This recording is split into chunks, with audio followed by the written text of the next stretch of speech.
তো তাতে দেখলাম দিলীপ কুমারের সাথে ওনার খুব ভালো সম্পর্ক ছিল, দিলীপ কুমারকে ইউসুফ বলতেন। এই ধরনের ঘটনাগুলোকে আমি কিন্তু লেখাতে কানেক্ট করে দিই। হিস্ট্রি আছে সেটা ডিফারেন্ট ইস্যু, কিন্তু কলকাতাকে কলকাতা করেছে কিন্তু বিভিন্ন জায়গার মানুষজন এসে। তুমি যদি কফি হাউসে ব্ল্যাক কফি নিয়ে বসো, কিন্তু 5 মিনিট হলেও ফিল করবে যেটা ছিল অ্যালবার্ট হল। মানুষের বই কেনার ক্ষেত্রে যেমন একটা ভ্যারিয়েশন এসছে, মানুষ জামা কাপড় আগে অনলাইনে কিন্তু এখন মানুষ বই পছন্দ করে। নিহার রঞ্জনের লেখা পড়ো, কিরিটি। উত্তম কুমার একবার নিহারবাবুর বাড়ি গেছিলেন, উনি তখন স্টার, তার আগে চিড়িয়াখানা করে ফেলেছেন, ব্যোমকেশ করে ফেলেছেন। তো উনি গিয়ে বলছেন যে আমি এরকম কিরিটি করতে চাই। মানে তন্ত্রের প্রভাব কিভাবে পড়লো বা এই ব্যাপারটা খুব মানে কোশ্চেনেবল আর কি, কখন কিভাবে কোথায় মিশেছে। মানে দেখো, যেমন মিথিলা অঞ্চলে প্রচুর চর্চা হয়, এবং একটা সময় ছিল যখন মিথিলাতে যা পড়ানো হতো সেটা মিথিলা থেকে বাইরে নিয়ে যেতে দেওয়া হতো না। এটা আদেও আছে না নেই আমি জানি না, কেউ জানে কিনা আমি প্রপারলি সেটাও জানি না। সেটা হচ্ছে Gyanganj. Hello and welcome to soul connection podcast. আমি অরুণাভ খাসনবিশ, আপনাদের হোস্ট ফর দ্য পডকাস্ট। আজকে একজন লেখক আমাদের পডকাস্টে এসছেন। আপনারা অনেকেই বিভিন্ন সময় লিখেছেন যে বিভিন্ন বিষয়ের লোকজনকে আপনারা দেখতে চান, বিভিন্ন বিষয় নিয়ে কথা শুনতে চান, এবং তার মধ্যে লেখকের রিকোয়েস্ট আপনারা অনেকেই করেছেন, অনেকবারই করেছেন, অনেক পডকাস্টের নিচেই করেছেন। আমার মনে হলো যে একটা ভ্যারাইটি অফ গেস্ট, সেটা আপনাদের পার্সোনালি খুবই ভালো লাগছে বলে আমার মনে হয়, এবং আমারও পার্সোনালি নতুন নতুন বিষয় নিয়ে কথা বলতে ভালো লাগে। আজকে অনিরুদ্ধর সঙ্গে অনেক কিছু নিয়ে কথা বলেছি। ও বেশ কিছু বই লিখেছে, ও বেশ কিছু রিসার্চ বেস বই লিখেছে।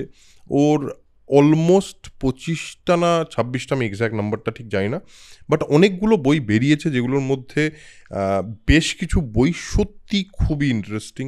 সেটা কলকাতা নিয়ে, সেটা হিমালয় নিয়ে, সেটা তিব্বত নিয়ে।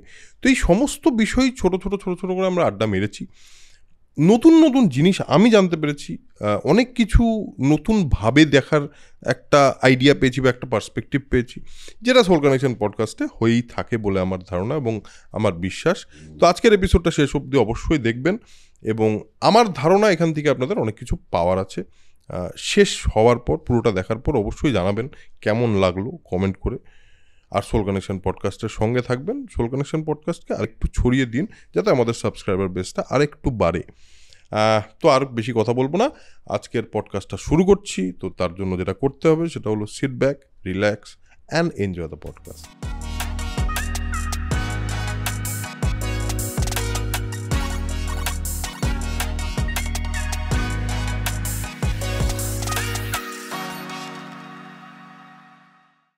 সো আজকে আমাদের সঙ্গে আছে Aniruddha Sarkar. Aniruddha, welcome to soul connection podcast. আমাদের প্রচুর কমেন্ট আসে আমাদের সোল কানেকশন পডকাস্টের। একটা প্লাস পয়েন্ট আছে এখানে, যেরকম সেই অর্থে সিনেমার সেলিব্রিটিরা আসে। আমি চেষ্টা করি বিভিন্ন ফিল্ডের মানুষকে এখানে নিয়ে আসার, বিভিন্ন রকম জিনিস জানার। তো তোমার সঙ্গে তোমার বইটা অ্যাকচুয়ালি আবিষ্কার করে প্রেমাশিস, যেটা কলকাতা নিয়ে, সেটা প্রথম আবিষ্কার করে, তারপর আমরা তিব্বত, হিমালয় এবং তোমার প্রথম বই ইত্যাদি ইত্যাদি পুরোটা দেখে আমার মনে হয় যে তোমার সঙ্গে বেশ একটা ইন্টারেস্টিং আড্ডা হতে পারে। So welcome to soul connection podcast. Thank you for coming. Thank you. যারা দেখছেন তাদের প্রত্যেককে ধন্যবাদ, এবং যারা আমার বই পড়েন এবং আমার লেখা পড়েন তাদের প্রত্যেককে আন্তরিক শুভেচ্ছা এবং অভিনন্দন। তো আমরা এই সোল কানেকশন পডকাস্টের আড্ডা যেটা করে থাকি জেনারেলি, সেটা হলো আমরা চেষ্টা করি একটা মন খোলা আড্ডা মারার। আমার কিছু কিউরিওসিটি আছে জীবনে, আমি মানে ছোটোবেলা থেকেই খুবই জানতে আমার ইন্টারেস্ট। তো তোমার থেকে তোমার যে বিভিন্ন বিষয়ে বিচরণ, সেই নিয়ে তো কথা বলবোই। তার আগে সবচেয়ে আগে যেটা জানতে চাইবো সেটা হলো তোমার রাইটার হিসেবে জার্নিটা কী করে শুরু হলো, মানে তুমি কী করে রাইটার হলে? দেখো, লেখক হওয়ার আগে আমি প্রথমেই বলতে চাই আমি একজন ভালো পাঠক। মানে আমি এখনও প্রচুর পরিমাণে বই পড়ি, এবং বই পড়তে পড়তে অনেক সময় কি হয়, কিছু বিষয় ভালো লেগে যায়। এবার যে বিষয়টা ভালো লেগে গেল সেটাকে কেন্দ্র করে হয়তো আবার পড়াশুনো শুরু হয়। মানে এটা কিন্তু এরকম হয়, হয়তো কোনো সাবজেক্টিভ বা কোনো একটা বিষয় হয়তো ভেবেছি যে এটা নিয়ে লিখবো, তো লিখতে লিখতে কি হলো, কোনো একটা জায়গায় হয়তো থেমে গেলাম, সেটাকে নিয়ে পড়াশুনো শুরু হলো। সেটা নিয়ে পড়তে পড়তে হয়তো আমি আরও ডিটেলসে জানতে চাই, সেক্ষেত্রে লাইব্রেরি ব্যাকআপ, বা এখন তো সবচেয়ে বড় কথা আমাদের হাতে ইন্টারনেট চলে এসছে, আমি বিভিন্ন ধরনের লাইব্রেরি অ্যাক্সেস করতে পারি, লেখা পড়তে পারি, বিভিন্ন সাইট থেকে লেখা পড়তে পারি। তো এই সুবিধাটা হয়। তো এবার এই লেখাগুলো পড়তে পড়তে যেটা হয় আর কি, সেটা হচ্ছে যে মানে সাবজেক্টগুলো থেকে যায়, কোথাও একটা ব্যাক অফ দ্য মাইন্ড কোথাও হ্যাঁ, থেকে বা যায় তোমার ব্যাকআপ হিসেবে থেকে যায়। যেমন ধরো সবচেয়ে বড় কথা কন্টেন্ট, মানে এখন হয়তো আমি মোটামুটি 8 থেকে 10টা বইয়ের হয়তো কন্টেন্ট আমার 6-7 বছর ধরে হয়তো আমার কিছুটা করে লেখা রয়েছে আর কি, মানে যেগুলো ইন্টারেস্টিং মনে হয়েছে আর কি। শুধুমাত্র আর্টিকেল লিখবো বলে কিছু লেখা লিখছি এমনটা নয়, হয়তো পরবর্তীকালে সেটা বই হয়েছে, হয়তো ছোট করে লেখা লিখেছি একটা সময়, কিন্তু সেটা পরে হয়তো বই হয়েছে, এরকম হয়েছে আর কি। কিন্তু এই যে লেখাটা শুরু করলে এটা কোথা থেকে শুরু হলো, মানে তুমি নিজেকে লেখক হিসেবে ফার্স্ট আইডেন্টিফাই করলে কবে? এটা বলতে পারো লেখার একটা ইচ্ছে ছিল, এটা মোটামুটি টুকটাক, মানে এটা তো অনেকেরই কথা যে বাঙালি লেখে না, এরকম হয় না, তো এরকম একটা জায়গা থেকে লিখতাম। একদম শুরুর কথা হয়তো কবিতা পড়তে ভালোবাসতাম, টুকটাক কবিতা পড়তাম, কিন্তু কবিতা আমি সেইভাবে কখনো লিখিনি আর কি। আচ্ছা। তো তখন প্রচুর কবিতা পড়তাম, মানে সেখানে একদম ভিক্টর হুগো থেকে আরম্ভ করে আরও পাশ্চাত্যের অনেক সেলি, কিটস, বায়রন, হ্যানা ত্যানা প্রচুর জনের কবিতা পড়তাম তখন। তো পড়তে পড়তে একটা সময় কবিতা খুব ভালো লাগতো। এরপরে হঠাৎ করে বিভিন্ন জায়গা ঘোরার জন্য কি হতো, আগে এতটা তো ইন্টারনেট ব্যাকআপ ছিল না, তখন কি হতো বিভিন্ন জায়গা যখন বেড়াতে যেতাম তখন কিন্তু সেই জায়গাটা নিয়ে কিন্তু বই পড়তাম। এটা কিন্তু অভ্যেস ছিল, মানে তুমি যদি তোমার ছোটবেলা দেখতে যাও, 100%, হ্যাঁ, মানে যেমন আমার এখনো মনে আছে রাজস্থান বেড়াতে যাওয়ার আগে আমি কিন্তু annals and antiquities of Rajasthan পড়েছি, এবং ওটা পড়ে ওই যে বিভিন্ন ধরনের রাজাদের, তখন মানে হয়তো সব বুঝেছি এমনটা নয়, আমি প্রথম দিককার কথা বলছি, তো তখন কিন্তু খুব ইন্টারেস্ট তৈরি হতো আর কি। তোমাকে এখানে একটা জিনিস বলি, সেটা হলো আমার জীবনে ছোটবেলায়, একদম ছোটবেলায় যদি ভারত দেখা বলো বা ভারতের কোনো জায়গা জানা বলো, সেটা কিন্তু প্রথম আমার সঙ্গে হলো জয়বাবা ফেলুনাথ পড়ে। এক্স্যাক্টলি, জয়বাবা ফেলুনাথ পড়ার পর আমার মনে হচ্ছিল বেনারস আমি চিনি। ঠিক, একদম। বেনারস আমি এখনো যাইনি, কিন্তু আমার মাথায় কিন্তু বেনারসের একটা আইডিয়া আছে। বেনারসের সাথে দেখো বাঙালির কিন্তু একটা আত্মীয়তার যোগ আছে, কারেক্ট, আমার খুব প্রিয় জায়গা। হ্যাঁ, তুমি যেটা বললে যে আমাদের একটা বই পড়ার অভ্যেস থাকতো, এবার আমি যখন সাউথ ইন্ডিয়া যাচ্ছি আমি চেষ্টা করছি বিভিন্ন, আমি গেছি আমার খুব ছোটবেলাতেই সাউথ ইন্ডিয়া গেছি, সাউথ ইন্ডিয়া সম্পর্কে আমার একটা নিজস্ব ফ্যাসিনেশন ছিল আগে, একদম। মানে তার স্থাপত্য বলো, তার ইতিহাস বলো, কালচার, মন্দির, নিজস্ব কালচার আছে, এবং সেই কালচারটা এখনো ওরা ধরে রেখেছে, চেষ্টা করে ওই কালচারটা বাঁচিয়ে রাখতে। তো এই সমস্ত জিনিস নিয়ে আমিও পড়াশোনা করেছি, এটা খুব স্বাভাবিক হতো।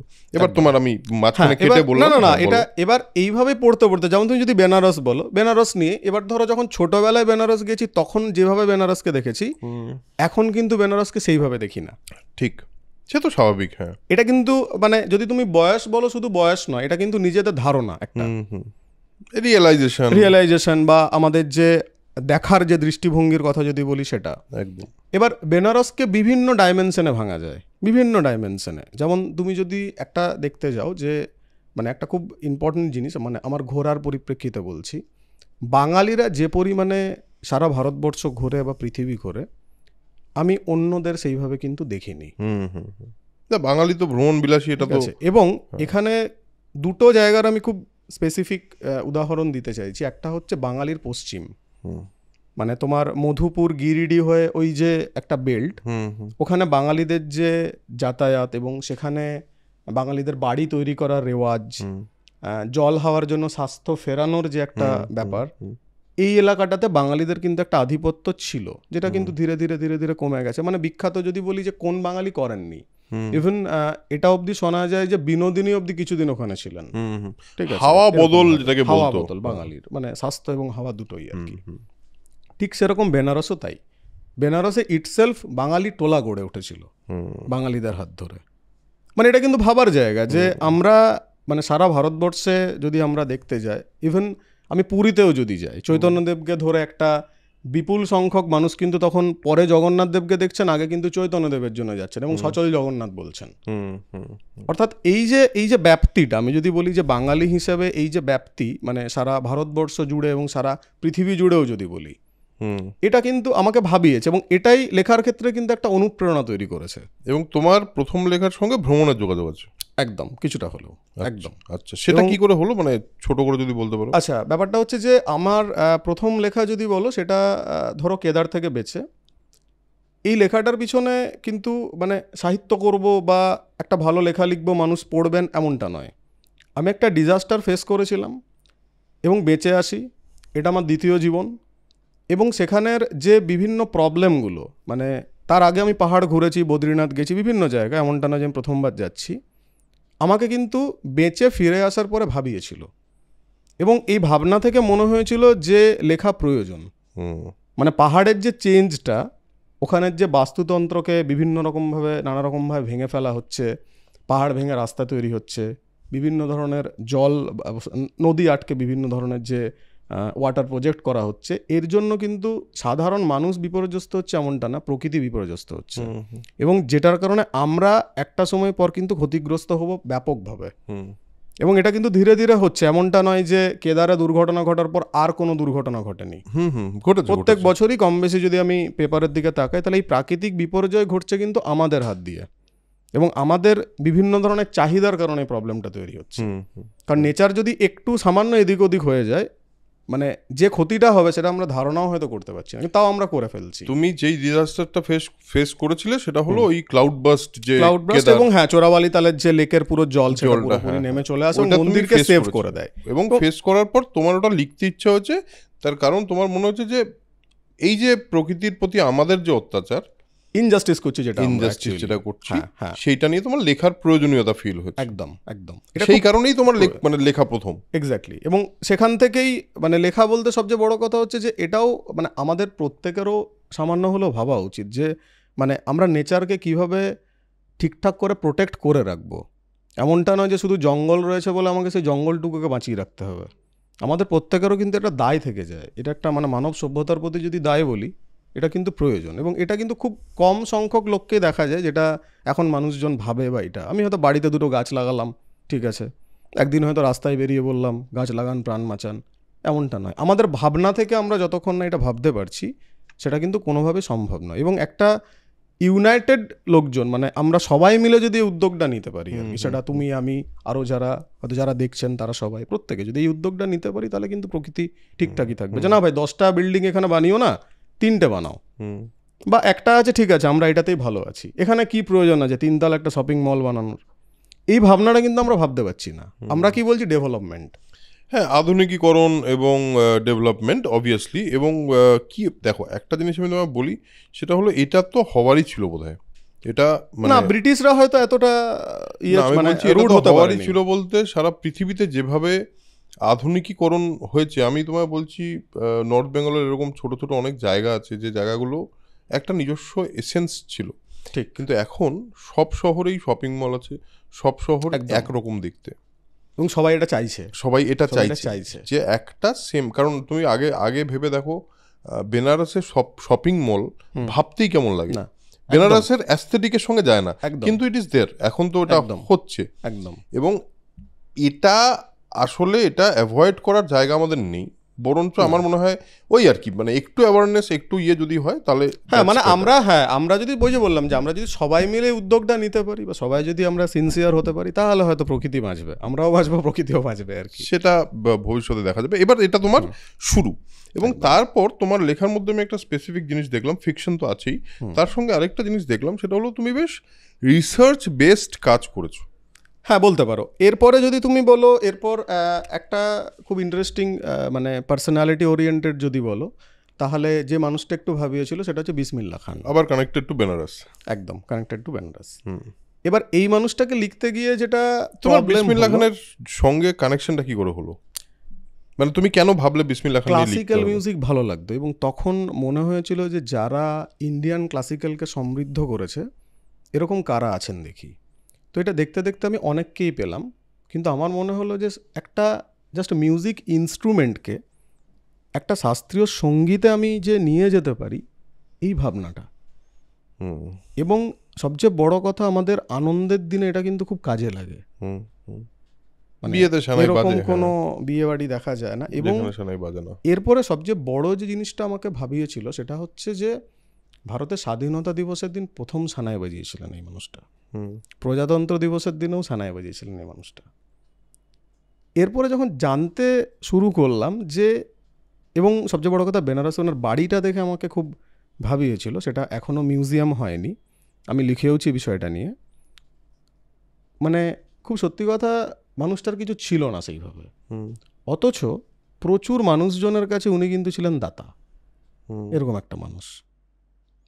মানে শুধু যে মিউজিক করেছেন, নিজে কিছু নিজের জন্য রেখেছেন, মানে সবচেয়ে বড় কথা ক্যালকুলেটিভ নন। যদি আমি বিগ পার্সোনালিটিসদের দিকে তাকাই, তারা কিন্তু কেউ ক্যালকুলেটিভ নন। বিসমিল্লাহ খানও কিন্তু ক্যালকুলেটিভ ছিলেন না। এরপরে মানে সবচেয়ে ডিফিকাল্ট যেটা হয়েছিল ওনাকে নিয়ে লিখতে গিয়ে, সেটা হচ্ছে কিছু ডকুমেন্টারি রয়েছে গৌতম ঘোষেরই বানানো। তো এবার বিষয়টা হচ্ছে ওনার ফ্যামিলি মেম্বারদের সঙ্গে যখন আমি কথা বলি বা জানার চেষ্টা করি, ওনারাও কিন্তু খুব বেশি জানেন এমনটা নয়। ফলে টুকটাক করে কিছু ইনফরমেশন আমাকে বিভিন্ন জায়গা থেকে কালেক্ট করতে হয়। ওই যে একটু আগে যেটা বললে যে লেখার শুরুর যে জায়গাটা বা শুরুর যে বিষয়টা, সেখানে কিন্তু সত্যি কথা বিসমিল্লাহ খানের সম্বন্ধে মানে ব্যক্তিগত বিসমিল্লাহ খানকে খুব বেশি জানার কিন্তু সুযোগ হয়নি। এরপর যেটা প্রবলেম হলো সেটা হচ্ছে যে প্রথমে ভেবেছিলাম যে পুরোটাই নন ফিকশন লিখবো একটা লেখা। আচ্ছা, এরপর মনে হলো যে আমার কাছে কিন্তু সাফিসিয়েন্ট ইনফরমেশন নেই। আচ্ছা, তাহলে এই যে ইনফরমেশন যে কালেক্ট করতে গেলে তুমি পুরোটা পেলে না? না, পুরোটা পেলাম না, মানে কথাবার্তা বলে আমি পুরোটা পেলাম না। আমি যে প্রচুর বই পেয়েছি এমনটা না, হাতে গোনা কিছু বই আছে, হয়তো এখনও তাই, ওই কয়েকটা বই হয়তো আছে ওনাকে নিয়ে। তো আমি কিন্তু খুব সত্যি কথা মানে এটাতে খুব অবাক হয়েছিলাম। এবং অবাক হওয়ার পর যখন ওনার ফ্যামিলি মেম্বারদের কাছ থেকে কিছু কিছু ইনফরমেশন পেলাম, এবং আমার বেনারস একটা যাতায়াত বা আমি মাঝে মধ্যে গেছি, এরপরে যখন লিখতে বসলাম তখন দেখলাম কিন্তু এটাকে পুরোপুরি একটা যে নন ফিকশন ফর্মে একটা বই, রিসার্চ বেসড বুক যদি বলি, আমি কিন্তু এটা লিখতে পারবো না।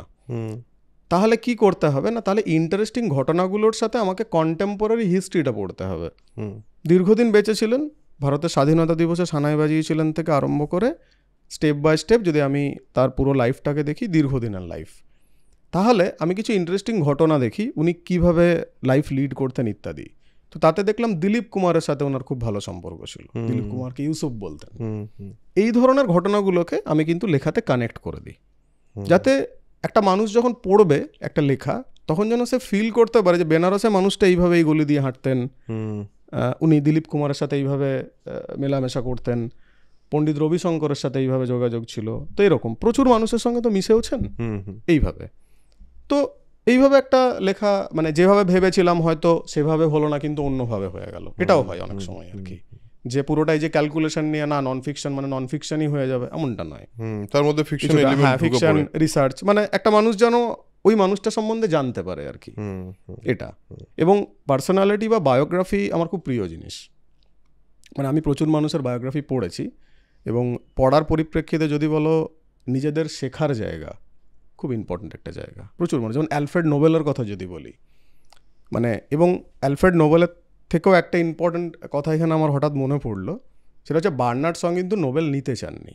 তো বার্নার্ড শ নোবেল না নেওয়ার পেছনে যে সবচেয়ে বড় এথিক্সটা কাজ করেছিল একজন রাইটার হিসেবে, সেটা হচ্ছে যে মানুষটা ডিনামাইট আবিষ্কার করেছে, যে মানুষটা মানুষ মারার একটা জিনিস বা একটা মানে যাই হোক নাইট্রোগ্লিসারিন বা হ্যানাতানা এরকম একটা কিছু বিষয় আছে, তো এটা আবিষ্কার করেছেন, এই মানুষটার দেওয়া স্মারক আমি নেবো, এই মানুষটার দেওয়া অর্থ আমি নেবো।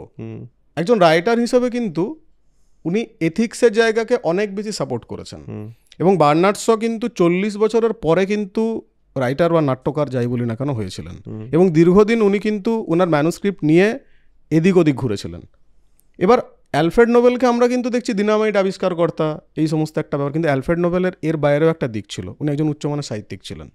খুব কমজন হয়তো ওনার লেখা পড়ে বা হয়তো গুগলে সার্চ করে, কিন্তু উনি লিখেছেন। এবং ভিক্টর হুগোর ডাই হার্টেড ফ্যান ছিলেন, এবং সাহিত্য সভায় নিয়মিত যোগদান করতেন অ্যালফ্রেড নোবেল। তো এবং ব্যক্তিগত জীবনে উনি ধূমপান করতেন না, সিগারেট খেতেন না, এবং একদম সিম্পল একটা লাইফ লিড করতেন, এবং প্রচুর পড়াশুনো করতেন। এবং ব্যক্তিগত ওনার যে লাইব্রেরি ছিল তাতে মানে ওয়ার্ল্ড লিটারেচারের ফেমাস প্রত্যেকের কম বেশি বই ছিল। এবং শুধু সেটা নয়, অ্যালফ্রেড নোবেলের ব্যক্তিগত সংগ্রহে ছিল হচ্ছে মানে বায়রন ওনার মানে ফেভারিট ছিলেন, পোয়েট ছিলেন। 13 খণ্ডের সোনায় জলকর একটা সংস্করণ বেরিয়েছিল, সেটা কিন্তু ওনার বাড়িতে ছিল। এবার অ্যালফ্রেড নোবেলকে আমরা যেভাবে দেখছি, অ্যালফ্রেড নোবেল কিন্তু সেটা ছিলেন না। এই যে ব্যক্তি মানুষকে জানার কিছুটা জায়গা, যেটা আমরা হয়তো অনেক সময় সেইভাবে ভাবি না, বা আমাদের ভাবার জায়গা থেকে আমরা হয়তো একটু অন্যরকমভাবে ভাবি, এরকম ছিলেন। যেমন কঠোরভাবে যদি দেখি বঙ্কিমচন্দ্র চট্টোপাধ্যায়, একজন ডেপুটি ম্যাজিস্ট্রেট, রাজভারী লোক, কিন্তু ওনার ব্যক্তিগত জীবনে যদি আমি প্রেমের গল্পে আসি, ওনার প্রথম ওয়াইফকে উনি খুব ভালোবাসতেন, এবং ছোটোবেলায় বিয়ে হয়েছিল। তো তা সত্ত্বেও কিন্তু ওনার প্রতি টান অনুভব করতেন, এবং তখন বাড়িতে পড়াশুনো করছেন, বাড়ির পাইপ বেয়ে নামতেন এবং দেখা করতে যেতেন। আচ্ছা, খুব ইন্টারেস্টিং জায়গা। তো দাদা সঞ্জীব চন্দ্র পাশের ঘরে মানে উনিও পাইচারি করতেন মাঝে মাঝে। তো একদিন হঠাৎ করে উনি দেখেছেন বঙ্কিম নেই, কোথায় গেল, না স্ত্রী বাপের বাড়ি গেছে, দেখা করতে গেছে। এই যে বঙ্কিম, এই বঙ্কিমকে আমরা কিন্তু ওইভাবে দেখি না। সত্যি, হ্যাঁ, এটাও তো একটা পার্ট, এটাও একটা পার্ট। এবং প্রত্যেকেরই, মানে যদি আমি শরৎচন্দ্রকেও দেখি, একটা জায়গায় নিজেই লিখছেন যে আমি ওরকমভাবে মদ না খেলে হয়তো দেবদাস লিখতে পারতাম না, বা শেষ জীবনে কিন্তু সমস্ত কিছু ছেড়ে দিয়ে আফিমের নেশা করতেন, আফিম ধরেছিলেন আর কি। তো এরকম ধরনের প্রত্যেকেরই যদি আমি মানে রাইটার বা আমি যদি ফেমাস লোকজনের আমি ব্যক্তিগত জার্নি দেখি, খুব ইন্টারেস্টিং কিন্তু। হ্যাঁ, সে তো বটেই। খুব ইম্পর্টেন্ট। এবং সেই কারণে তুমি বিসমিল্লাহ খানকে নিয়ে কাজ করতে গিয়ে, আমাকে একটা কথা বলো, বিসমিল্লাহ খানকে নিয়ে কাজ করতে গিয়ে নতুন কোনো ইনফরমেশন পেলে, যে ইনফরমেশনটা তোমার কাছে আগে ছিল না এবং সেটা পেয়ে তোমার ভালো লেগেছে? এই যে এই ধরনের যেটা বললাম যে দিলীপ কুমারের বন্ধু ছিল, হ্যাঁ, এটা হয়তো ওনার বাড়ির দু একজন জানেন, হ্যাঁ, ঠিক আছে। এরকম ধরনের যে মানে ফ্যাক্টসগুলো, মানে ব্যক্তি বিসমিল্লাহ খান যদি বলি, যেমন রবি শঙ্করের সঙ্গে একটা ভালো সম্পর্ক ছিল, এই ধরনের প্রচুর মানুষের সঙ্গে উনি জুড়েছেন স্টেপ বাই স্টেপ আর কি। এত বছরের একটা লাইভ, পৃথিবীর বিভিন্ন জায়গায় সানাই বাজিয়েছেন। রাষ্ট্রপতি ভবনে মনে হয় একটা লাস্ট পারফরমেন্স ছিল এপিজে আব্দুল কালাম যখন রাষ্ট্রপতি ছিলেন। তো এরকম ধরনের প্রচুর ঘটনা রয়েছে। বেশ, তুমি এখান থেকে এর পরের কলকাতার প্রতি, মানে তুমি কলকাতার প্রতি একটা প্রেম, কলকাতার প্রতি একটা প্রেম তৈরি হয়ে গেছে। এবার দেখো আমিও ছোট ছোট, আমি শিলিগুড়ির, এবার আমাদের জন্য মানে রেস্ট অফ ওয়েস্ট বেঙ্গলকে জন্য কিন্তু কলকাতা একটা অ্যাসপিরেশনাল ভ্যালু রাখে, যে কলকাতা একটা বড় কিছু, কলকাতা একটা অন্যরকম ব্যাপার। ছোটবেলা যখন কলকাতা আসতাম, আসার কথা ভেবেই ফ্যাসিনেটেড লাগতো, কলকাতা যাচ্ছি। এখন তো কলকাতা বাড়ি হয়ে গেছে, দ্যাট ইজ ডিফারেন্ট। তো আমি বলছি কলকাতার প্রতি আমাদের একটা ভালো লাগা থাকেই, এবং তারপর তুমি আসার পর কলকাতা নিয়ে কাজ করার ইন্টারেস্টটা কীভাবে তৈরি হলো? দেখো, একটা সময় আমরা যখন কোনো জিনিসকে দূর থেকে দেখি, একটা জিনিসকে বইয়ে পড়ি, আর যখন আমরা সেটাকে কাছ থেকে দেখি, তিনটে কিন্তু আলাদা আলাদা, কিন্তু তিনটের মধ্যে যোগসূত্র আছে। ওই যে রাজস্থান থেকে বললাম, যে আমি যখন বইয়ে রাজস্থান পড়ছি বা রাজাদের কথা পড়ছি, যুদ্ধের কথা পড়ছি, তখন সেটা কিন্তু আলাদা। কিন্তু যখন আমি রাজস্থান যাচ্ছি, মেহরানগড় ফোর্ট এরকম ধরনের, আমি ওপর থেকে যখন যোধপুরকে দেখছি তখন সেটাকে কিন্তু ব্লু সিটি মনে হচ্ছে। আবার আমি যখন জয়পুর যাচ্ছি, ইটস পিঙ্ক সিটি। সেরকম দূর থেকে গিয়ে, বই থেকে যখন আমরা পড়ছি তখন কিন্তু আমাদের এই যে রিয়েলাইজেশন, কিন্তু যখন আমি পিঙ্ক সিটি কাছ থেকে দেখছি তখন কিন্তু আমার ভাবনাটা বদলে যাচ্ছে, তখন কিন্তু আমি নিজেকে অনেকটা রিলেট করতে পারছি। আমি তোমার Kolkata one kind of this আর কি, রিলেট করার যায়। আমের ফোর্ট, তুমি রাজস্থান বলে আমের ফোর্ট আমি গেছিলাম, আমার এক্স্যাক্টলি হাতিতে করে, হ্যাঁ, ফিস্ট, আমার একটা ফিল্ম ফেস্টিভ্যালে একটা ছবি সিলেক্ট হয়েছিল, সেটা অ্যাওয়ার্ডেড হয়েছিল, সেখানে আমি গেছিলাম।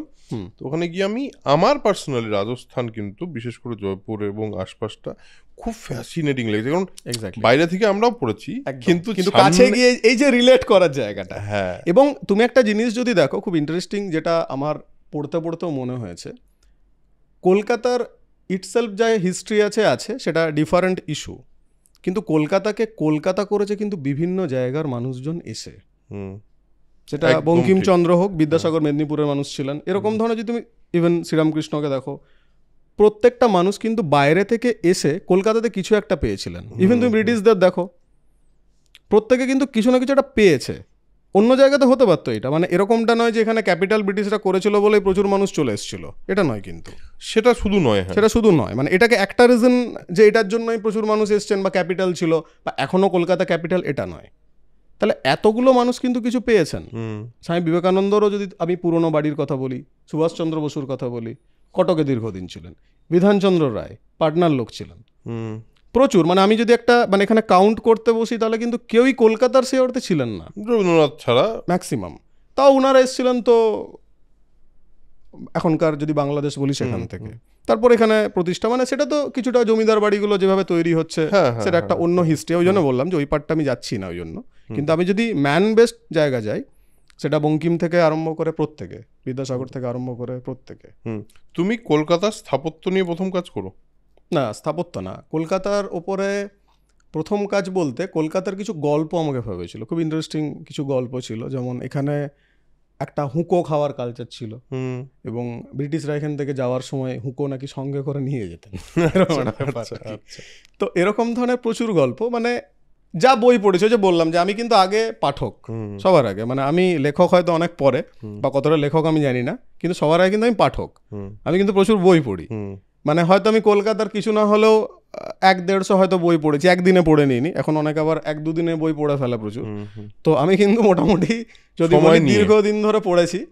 পড়তে পড়তে কিছু গল্প হয়তো আমার মনে হয়েছে যে এই গল্পটা বেশ ভালো, বা এই গল্পগুলো তো একটু নোট নেওয়া যায়, এই গল্পগুলো তো পরে লেখা যায়, রিরাইট করা যায়। তো এইভাবে ধীরে ধীরে মানে কলকাতার প্রতি একটা অন্য আকর্ষণ একটা ফিল করলাম যে না, এই পার্টটাকে নিয়ে তো লেখা যায়, হুম মানে আমার মতো হয়তো মানুষজনেরও পড়তে ভালো লাগবে, এটাও একটা ভাবনা। হুম হুম এবং স্থাপত্য এই বছর বেরিয়েছে। তার আগে বাজারের উপর আমার একটা বই আছে, বাজার, কলকাতার right, বাজার, কলকাতার বাজার হাট, হ্যাঁ। যে বাজারগুলো কিভাবে গড়ে উঠলো, হুম এটা খুব মজার লেগেছিল আমার আর কি। এবং সুতানাটির হাট থেকে আরম্ভ করে এখন ওটা সুতানাটির হাট, মানে শোভাবাজার সুতানাটি মেট্রো স্টেশন। হুম হুম তো ওখানে একটা সময় হাট বসতো, এবং বলছে সভা বাজার থেকে নাকি নামটা এসেছিল শোভা বাজার, একটা সভা বসতো। আচ্ছা আচ্ছা। তো এইভাবে মানে যদি আমি পুরনো কলকাতা, শুধু কলকাতা এখানে আমি বলবো না, মানে এটা হয়তো কলকাতাকে স্পেসিফিক এইভাবে মানে হয়তো সাবজেক্ট হিসাবে বলছি বা আলাদা বিষয়, প্রত্যেকটা জায়গার এবং প্রত্যেকটা জিনিসের সাথে কিন্তু একটা ইতিহাস থাকে। অবশ্যই অবশ্যই, একটা ইতিহাস পাথর ছাড়া তুললেও তো- কিন্তু তার আমি ইতিহাস পাবো কিন্তু, একদম তাই। এটা। এবং সেটাকে যদি আমি ঠিকঠাকভাবে খোঁজ করি, সেটা মানুষের কাছে কিন্তু ইন্টারেস্টিং। তোমার কাছে কলকাতা নিয়ে এই যে বিভিন্ন ইনফরমেশন তুমি গ্যাদার করেছো, যেমন ধরো বাজারহাট নিয়ে দৌড়ি, এবার এরকম কি কি ইনফরমেশন আছে যেটা তোমাকে খুব ফ্যাসিনেট করেছে, যে এইটা তো জানতাম না, এইটা তো প্রথমবার পেলাম? এটা বেশি দূর যেতে হবে না, এটা যদি তুমি কফি হাউসে, আমার একটা পুরোনো আড্ডা আছে মোটামুটি 4 দিন থেকে 5 দিন ওখানে, এখন একটু কমেছে, আগে ওটা মোটামুটি মানে রেগুলার একটা আড্ডার ব্যাপার, মানে এখনও আছে আমি বলবো, চলে গেছে এমনটা নয়। তুমি যদি কফি হাউসে ব্ল্যাক কফি নিয়ে বসো, এবং তোমার যদি নির্দিষ্ট টেবিল থাকে, মানে আমাদের যখন বন্ধুবান্ধবদের নির্দিষ্ট টেবিল আছে, তুমি যদি সেই টেবিলে বসো, তুমি কিন্তু 5 মিনিট হলেও ফিল করবে যেটা ছিল অ্যালবার্ট হল। এই যে বিশাল স্ট্রাকচারটা, এটা অ্যালবার্ট হল। অ্যালবার্ট হলের সাথে কার নাম জড়িয়ে আছে? কেশবচন্দ্র সেন। কেশবচন্দ্র সেনের দাদুর নাম জড়িয়ে রয়েছে। এইভাবে তুমি ওই এলাকাটা, কলেজ স্ট্রিট, কলেজ স্কোয়ার হয়ে তুমি যদি ঠনঠনিয়া কালীবাড়ি হয়ে তুমি যদি ওই এলাকাটাকে কিছু না নিজের মনে হাঁটতে থাকো, কি প্রেসিডেন্সির সামনে দিয়ে, তুমি কিন্তু অনেক কিছু জিনিস ফিল করবে। যদি তুমি ভালো কিছু কলকাতা ওরিয়েন্টেড বই পড়ো, এবং তুমি যদি ওই যে মানে যেটাকে বলা হয় মনন, তুমি কিন্তু ওই রাস্তাটা দিয়ে হাঁটতে হাঁটতে এটা কিন্তু রিয়েলাইজ করবে যে এটা কিন্তু হিন্দু কলেজ, এখানে এই ঘটনাটা ঘটতো, এটা কলেজ স্কোয়ার, এটা পৃথিবীর প্রথম বৃহত্তম বইয়ের বাজার, এত বড় বাজার এশিয়া মহাদেশে কোথাও নেই। এটা কিন্তু ভাবাবে। এই ভাবাটা কিন্তু খুব প্রয়োজনীয়, না ভাবতে পারলে লাভ নেই, খুব প্রয়োজনীয় এটা। এবং এই ভাবনাটাই কোথাও তোমাকে ওই আমাকে জিনিসটা ভাবিয়েছে বলেই ওই জিনিসটা তুমি একদম করেছো। একদম। দেখো, আমার জেনারেলি আমি যখন কলকাতা আগে আসতাম, আমার ইতিহাসের প্রতি একটা প্রচণ্ড ভালোবাসা আছে। আচ্ছা, সেটা আমার স্কুল জীবন থেকে, সেটা আমি আগেও পডকাস্টে বলেছি, আমার একজন স্যার সেটার জন্য রেসপন্সিবল, তিনি আমাকে ইতিহাসটা গল্পের মতো বুঝিয়েছিলেন বলে আমার ইতিহাসের প্রতি ইন্টারেস্ট তৈরি হচ্ছে। কারণ আমার ইতিহাস খুব মনে হতো, কি বলবো, আমার সময়ের না, কিন্তু এমন একটা গল্প যেটা আমার ফ্যান্টাসি মনে হতো আমার প্রথম ছোটবেলায়। একদম এরকমও হয়, এরকমও হতো, হ্যাঁ এরকমও হতো। হ্যাঁ, মানে তুমি মিউজিয়ামে গিয়ে যদি তরোয়াল গুলো দেখো, আরে এটা কেউ তুলতে পারেন, আমি তো নড়াতে পারছি না। একদম একদম। এবার যেমন আমি মাইসোর গিয়ে দেখেছিলাম ওই টিপু সুলতানের তরোয়ালটা, আমি দেখে ভাবছি এটা তুলতে মানুষ মুভমেন্ট করতে পারে, আর যেরকম ড্রেস আছে সেই ড্রেসটার যা ওজন আমি জানি না কি করে করতে পারতো। এবার কলকাতা আসার পর যেটা হয়েছে, কলকাতার আমি আমার পডকাস্টে যতজন দেখেন আমাকে সবাই মোটামুটি জানেন কলকাতার প্রতি আমার একটা বিরাট ভালোবাসা আছে, বিরাট ভালোবাসা আছে। যদিও আমি নিজে জন্মসূত্রে কলকাতার নই। একদম। কলকাতা আমি যখন প্রথম বললাম জড়িয়ে গেছো, একটু আগেই বললাম, প্রথম যখন আসতাম তখন কি হতো, কলকাতায় আমি দেখতাম যে ধরো ট্রাম লাইন, ঠিক আছে, এখনো ওই ইটের রাস্তা, যে রাস্তাগুলো সেই সময় ব্রিটিশরাই তৈরি করেছিল, ইটটা এখনো দেখা যাচ্ছে। একদম, তুমি জিপিওর ওখানে পাবে। হ্যাঁ, এবার আমি এই সমস্ত দেখে আমার বারবার মনে হতো এইখান দিয়ে এক সময় ফিটন গাড়ি যেত, এখান দিয়ে এক সময় ব্রিটিশরা ঘোড়ায় করে যেত, এখান দিয়ে এক সময় এক ধরনের বাঙালি নিজেদেরকে তৈরি করছে। বিশেষ করে আমার সেই সময় পূর্ব পশ্চিমে, সেই সময় প্রথম আলো পূর্ব পশ্চিম, এই ব্যাপারটা আমি একটা পয়েন্টে পড়ে নেওয়ার পর আমার ওই পুরনো কলকাতার প্রতি একটা মারাত্মক ফ্যাসিনেশন তৈরি হয়েছে। সেই সময় বিকল্প হয় না, সেই সময় প্রথম আলোও বটে, প্রথম আলো আমার জন্য খুব ইম্পর্টেন্ট। হ্যাঁ, এবং ওই ইতিহাসের প্রতি ফ্যাসিনেশন বা ওইটা যদি কারোর মধ্যে থাকে, সে কিন্তু কলকাতাকে খুব ভালো করে এনজয় করতে পারবে বলে আমার মনে হয়। একদম। ওই যে বললাম যে রিলেট করা, হাউ টু রিলেট, এটা এটা এবার একটা কথা বলবো যে এটা সবাই পারে এমনটা নয়, কিন্তু পারা সবার দরকারও নেই, না সবার দরকারও নেই। এটাও ঠিক। এক একজন এক এক রকম মানুষ, সবাই যে সব রকম হবে ভাববে এরকম কোনো একদম, কথা এটা নেই। ঠিক কথা। একদম আমাদের ভাবতে ভালো লাগে বলে আমি তুমি আমরা এখানে ভাবি। কানেক্ট করছি, এখানে কথা বলছি। সবাইকে একই ভাবতে হবে, তাহলে সবাই তাজমহল দেখতে যাবে একই পার্টিকুলার ডেটে, একদম, সেটা তো সম্ভব না। সবাই একদিনে মনে হলো সবাই চলো তাজমহল ভালো লাগে, আজকে সবাই দেখতে যাবো, না, 100 কোটি লোক চলে গেলো তাজমহল, সেটা তো সম্ভব এমনটা না। নয় আর কি। হ্যাঁ, স্বাভাবিক। তো সেই আলাদা আলাদা ইন্ডিভিজুয়াল। আচ্ছা, এবার তোমার এই এই এই এই এতদিন যতদিন ধরে লিখছো, একটা তো কানেকশন থাকে পাঠকদের সঙ্গে, মানে তুমি রাইটার হিসেবে তোমার একটা গল্প বা তোমার একটা আইডিয়া, তোমার একটা লেখা যে লোকজনের কাছে পৌঁছচ্ছে, ধরো থিয়েটারের কথা যদি বলি আমি, বা সিনেমার কথা যদি বলি, তাতে কিভাবে ব্যাপারটা বোঝা যায়। প্রথম কথা হলো, একজন সিনেমায় যদি সে অভিনয় করে, তাহলে সে যখন বাইরে যায় তখন সে বুঝতে পারে যে সে খুব পপুলার হয়ে গেছে, লোকজন তাকে রেকগনাইজ করছে। থিয়েটারের ক্ষেত্রে তো ডিরেক্ট বোঝা যায় যে অনেকগুলো লোক এসছে আমাকে দেখতে, হ্যাঁ ডাইরেক্ট অডিয়েন্স, আমাকে অনেকগুলো লোক এসছে দেখতে, এবং দে আর অ্যাপ্রিসিয়েটিং। লেখকদের ক্ষেত্রে এই লেখক পাঠক সম্পর্কটা ঠিক কীরকম? এটা আগে অন্যরকম ছিল, মানে আমি যদি প্রথম জীবনের কথা বলি, তখন একেবারে আলাদা ছিল। কেন আলাদা ছিল সেটা বলিনি, সেটা হচ্ছে যে বই পড়তাম, খুব ভালো লাগতো। বই পড়ার পর ধীরে ধীরে স্টেপ বাই স্টেপ হয়তো অনেক সময় লেখককে জানতে ইচ্ছে হয়েছে। যেমন আমি যদি বলি, আমি কিন্তু শার্লক হোমসের ফ্যান, ঠিক আছে? শার্লক হোমস কিন্তু আমি ছোটোবেলায় পড়েছি, 6-7 যখন পড়তাম। আমার কিন্তু তখন আর্থার কোনান ডয়েল কে ছিলেন আমার কিন্তু জানতে ইচ্ছে হয়নি, সত্যি কথা বলছি, একবারও ইচ্ছে হয়নি। আমি কিন্তু শার্লক হোমসের ফ্যান, এই মানুষটা ডিটেকটিভ, বেকার স্ট্রিটে থাকেন, এই সমস্ত বিষয়গুলো কিন্তু প্রচুর ভাবিয়েছে। এরকম যদি ডিটেকটিভ হতে পারতাম, ঠিক আছে, যদি কখনো হই, কেস সলভ করব, এই সমস্ত ভাবছি। কিন্তু তখন আফটার দ্যাট হঠাৎ করে একটা সময় মনে হলো, এই ক্যারেক্টারটা যে তৈরি করেছে সে কে বা কেমন, কি বিষয় থাকতে পারে তার। এরপর যখন পড়তে শুরু করলাম, মানে যদি অবাক বলি, অবাক কম হয়েছি, তার থেকে বেশি আমাকে ভাবিয়েছে যে একজন ডাক্তার এই ক্যারেক্টারটা তৈরি করছেন, এবং সেই ডাক্তারের যিনি, যার কাছ থেকে ডাক্তারি শিখছেন, ডাক্তার জোসেফ বেল, তিনি হচ্ছেন এটার ইন্সপিরেশন। এবং এটা যদি তুমি মেডিকেলের কথা বলো, আমার কিছু মেডিকেলের বন্ধু বান্ধবের সঙ্গে পরবর্তীকালে বিষয়টা নিয়ে কথা হয়েছে, এবং এটা আমি হয়তো লিখবো কোনো এক সময়। সেটা হচ্ছে একটা স্পট ডায়াগনোসিস বলে একটা বিষয় হয়, যেটা বিধান রায় করতে পারতেন, সেটা কিন্তু জোসেফ বেল পারতেন। মানে এই পর্যবেক্ষণটা প্রচুর পরিমাণে পেশেন্ট দেখার ফলে একটা অভিজ্ঞতা তৈরি হয়ে যায়, এবং যে সাবজেক্টটাকে ভালোবাসে সে কিন্তু একজনকে দেখে বলতে পারে যে এর কী হয়েছে বা কী কী হতে পারে। কারণ আমাদের সব ক্ষেত্রে যে এইসব ডায়াগনস্টিক ব্যাপারটা আগেও ছিল এরকমটা না। যেমন এখন তুমি হয়তো দেখবে এইভাবে দেখা, যেটা নাড়ি টেপা ডাক্তার বলা হয়, যেটা সংখ্যা কিন্তু কমে গেছে, অনেক কমে গেছে। তাহলে ফলে এই ব্যাপারগুলো কিন্তু চেঞ্জ এসছে। মানে আমি সব কিছুকে মিলিয়েই বললাম যে আমার বই পড়ার থেকে যেমন লেখককে চেনার জায়গা, বা ডাক্তারদের ক্ষেত্রেও যদি আমি বলি যে এরকম ধরনের একটা চেঞ্জ, সেরকম কিন্তু এখন ওই পদ্ধতিটাও কিন্তু চেঞ্জ হয়ে গেছে।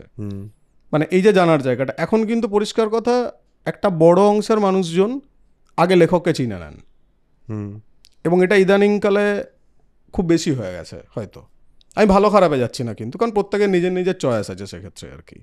তো এইটা কিন্তু ছিল না, এই বিষয়টা এসেছে। মানুষের বই কেনার ক্ষেত্রে যেমন একটা ভ্যারিয়েশন এসছে, মানুষ জামা কাপড় আগে অনলাইনে কিন্তু এখন মানুষ বই পছন্দ করে। এই চেঞ্জগুলো কিন্তু এসছে। এবার এই চেঞ্জগুলো আমরা হয়তো নিতে অভ্যস্ত হয়ে গেছি, হয়তো আমাদের কোনো একটা জায়গায় হয়তো সত্যি আমরা এইভাবে চাইছি, যেটা একটু আগেই বললাম। এবং আগে যেরকম অ্যাপ্রিসিয়েশন বলতে ফ্যান মেল পাঠানো হতো, এখন একটা মেসেঞ্জারে মেসেঞ্জার একটা মেসেজ, হ্যাঁ এটা প্রচুর মানুষ কিন্তু করেন, এটা অস্বীকার করবো না। এটা একটা ডাইরেক্ট মানে কমিউনিকেশনের একটা কিন্তু মাধ্যম, এটা অবশ্যই একটা ভালো দিক, অবশ্যই একটা ভালো দিক। মানুষ যে সরাসরি যদি কোনো জায়গায় তার কিছু জানার থাকে, বোঝার থাকে, বা কোনো একটা বিষয় সত্যি তার হয়তো ভালো লেগেছে, এরকম কিন্তু আমি প্রচুর মেসেজ পাই। এটা পায় না মনটা না, এটা কিন্তু পাই, মেলও পাই। এবং সেটা একটা লেখক পাঠক যে কেমিস্ট্রিটা, তার ডাইনামিক্স একটা বড় চেঞ্জ হলো সোশ্যাল মিডিয়া। হ্যাঁ, মানে লেখকের অবস্থানটা, মানে আমার কাছে, আমি আমারটুকুই বলতে পারি, সেটা হচ্ছে আমি মাঝামাঝি জায়গায় দাঁড়িয়ে আছি। একদিকে পাঠক আছেন, একদিকে কিন্তু প্রকাশকরা আছেন। এবার যদি তুমি মেকিং অফ এ বুক বলো, বা একটা মানে বই তৈরি করার পক্ষে, যেমন আমি কিন্তু পুরো ব্যাপারটাই দেখি। পুরো ব্যাপারটা বলতে শুধুমাত্র লিখে সেই লেখাটা ড্রপ করে দিলাম আর সেটা বই হয়ে চলে এলো, তারপর আমি একটা ফটো সেশন করলাম, এটা নয়। বইটা মানে বইয়ের প্রচ্ছদ কীরকম হবে, সেটা কী ধরনের হওয়া উচিত, আমি সমস্ত বিষয়টা দেখি। ইভেন আমার যা বই রয়েছে তার সাথে জড়িত যারা মোটামুটি প্রচ্ছদ শিল্পী, তারাও আমার সাথে কিন্তু কমিউনিকেট করে, বা তাদেরকে হয়তো চেঞ্জ করতে বলি বিভিন্ন সময়, যে এটাকে এইভাবে করলে ভালো হয়, এটাকে একটু এইভাবে চেঞ্জ করো, এটাকে এইভাবে দেখো। এই চেঞ্জগুলো কিন্তু আমি করি, ঠিক আছে। এবং সেক্ষেত্রে এরকমও হয়েছে আমার গোটা 2-1 বইয়ের ক্ষেত্রে হয়তো 6 মাসের কাছাকাছি প্রচ্ছদটা ঠিক মতো হয়নি বলে হয়তো বইটা পড়ে আছে, বই আটকে আছে। কোনো বই হয়তো 1 বছর ধরে প্রচ্ছদ হয়েছে, কোনো বই 2 বছর ধরে কাজ হয়েছে, এইভাবে হয়েছে। কিন্তু এরকম ব্যাপারটা না যে আজকেই লিখে ফেললাম 1 সপ্তাহের মধ্যে ওটা বই হয়ে যাবে, এমনটা নয়। কিন্তু তার পেছনে রীতিমতো সময় দিতে হয়েছে। এবং সেক্ষেত্রে প্রকাশকরা বা আমার যারা যারা মোটামুটি বই প্রকাশ করেছেন প্রত্যেকেই থ্যাঙ্কস, যে তারাও দায়িত্ব নিয়ে কিন্তু যথেষ্ট পারফেকশন নিয়েও কিন্তু তারা কাজ করে। মানে এমনটা নয় যে আমি একাই পুরোটা করেছি, এরকমটা না। ক্রেডিট প্রত্যেকের থাকে। যেমন একটা সিনেমার ক্ষেত্রে যে আলো দেয় তারও একটা বড় ভূমিকা থাকে, বইয়ের ক্ষেত্রেও তাই। যে প্রিন্টিং করছে তারও যেমন দায়িত্ব থাকে, যে বাইন্ডিং করছে তার দায়িত্ব থাকে, প্রত্যেকের। এবং প্রত্যেকে তাদের দায়িত্ব ঠিকমতো করেই সত্যি পালন করে, সেই জন্য হয়তো এত বড় একটা ইন্ডাস্ট্রি টিকে রয়েছে দেখতে গেলে। এবার হ্যাঁ, একটা জিনিস হয়তো বলতে পারো যে এটা কতটা মানে শিল্পসম্মত হয়েছে, হয়তো সময় লাগবে, হয়তো সেটা টাইম টেকিং একটা ব্যাপার রয়েছে। তো এইটা একটা বিষয় আর কি, যে আমি দুপক্ষের দিকেই, মানে শুধুমাত্র যে পাঠক বা এই ব্যাপারটা, আমি কিন্তু প্রকাশকদের সঙ্গে এই ব্যাপারটাতে কিন্তু 100% মানে আমি সে লায়াবিলিটিসটা পালন করি আর কি। বুঝেছি। মানে বইয়ের যে থ্রু দিস হোল প্রসেস যে ফাইনাল বইটা তৈরি হবে সেখানে তুমিও হিসেবে থাকো একদম। মানে আচ্ছা, এবার আমি একটা জিনিস জিজ্ঞেস করি তোমাকে। আমি অ্যাকচুয়ালি তিব্বত আর হিমালয় নিয়ে আসবো, তার আগে যেহেতু টপিকটা উঠেছে সেই টপিকটা নিয়ে একটু কথা বলে নিই। এই মুহূর্তে ধরো অনেকেই অ্যাসপায়ারিং লেখক আছেন, আমিও যেমন একদিন লিখতে চাই, মানে আমি লিখছিও কিছু কিছু জিনিস, হয়তো কোনোদিন পাবলিশ করব, হয়তো হবে না, আমি জানি না। যারা ধরো লিখতে চায়, এরকম তো প্রচুর মানুষ, তুমি বললে প্রতিটা বাঙালি কোথাও না কোথাও লিখেছে, যারা সত্যি লিখতে চায়, যাদের মধ্যে লেখার ক্ষমতা আছে, যাদের আছে, তাদের এই মুহূর্তের এই পাবলিশিং ইন্ডাস্ট্রির ইকোসিস্টেমটা কীরকম, মানে কী রকমভাবে পুরোটা ওয়ার্ক করে? দেখো, এখন যদি দুটো পার্টে যাও, সেটা আগেও ছিল, এখনও আছে। অনেকেই আছেন যারা নিজের খরচায় বই ছাপেন, সেলফ পাবলিকেশন, একদম। এবং সেটা এমনটা নয় যে খারাপ বা ও করে ফেলেছে, খুব একটা বাজে কাজ করে ফেলেছে, লিখতে পারে না তাও করেছে, এমনটা না। মানে এই ধরনের ক্রিটিসাইজ করার কোনো মানে হয় না, এটা অনেকেই করেন। তার মধ্যে হয়তো অনেকে সত্যি ভালো লেখেন, বা এরকম ব্যাপারটা যে হঠাৎ করে এই ইদানিং আমরা দেখছি সেলফ পাবলিকেশন, হ্যাঁ সংখ্যায় বেড়েছে। আমার সেলির একটা গল্পই মনে পড়ছে। সেলি অক্সফোর্ডে পড়তেন, তো উনি প্রথম জীবনে একটা বই লিখেছিলেন, ওনার বাবা ব্যারন ছিলেন। সেই লেখাটা কিন্তু ছিল সমাজ ব্যবস্থার এগেনস্টে। প্রকাশকের কাছে গেলেন, প্রকাশক এটা ওটা পরিচয় পেয়ে যখন দেখলেন ব্যারন পুত্র, তাহলে বইটা ছেপে দেওয়া যাক, এটা ভেবেছেন। ভাবার আগে উনি ভেবেছেন তাহলে একটু জানানো প্রয়োজন, ঠিক আছে, তাতে যদি আমার সুবিধা হয় কিছু কাজের। তো উনি যখন জানাচ্ছেন এবং লেখার কন্টেন্টটা নিয়ে যখন বলছেন, তখন সেলির বাবা কিন্তু বারণ করছেন বইটা ছাপাতে। আচ্ছা, নাম্বার 1। সেলি কিন্তু দমে যাননি। সেলি তারপরও একটা বই ছেপেছিল সমাজ ব্যবস্থার এগেনস্টে।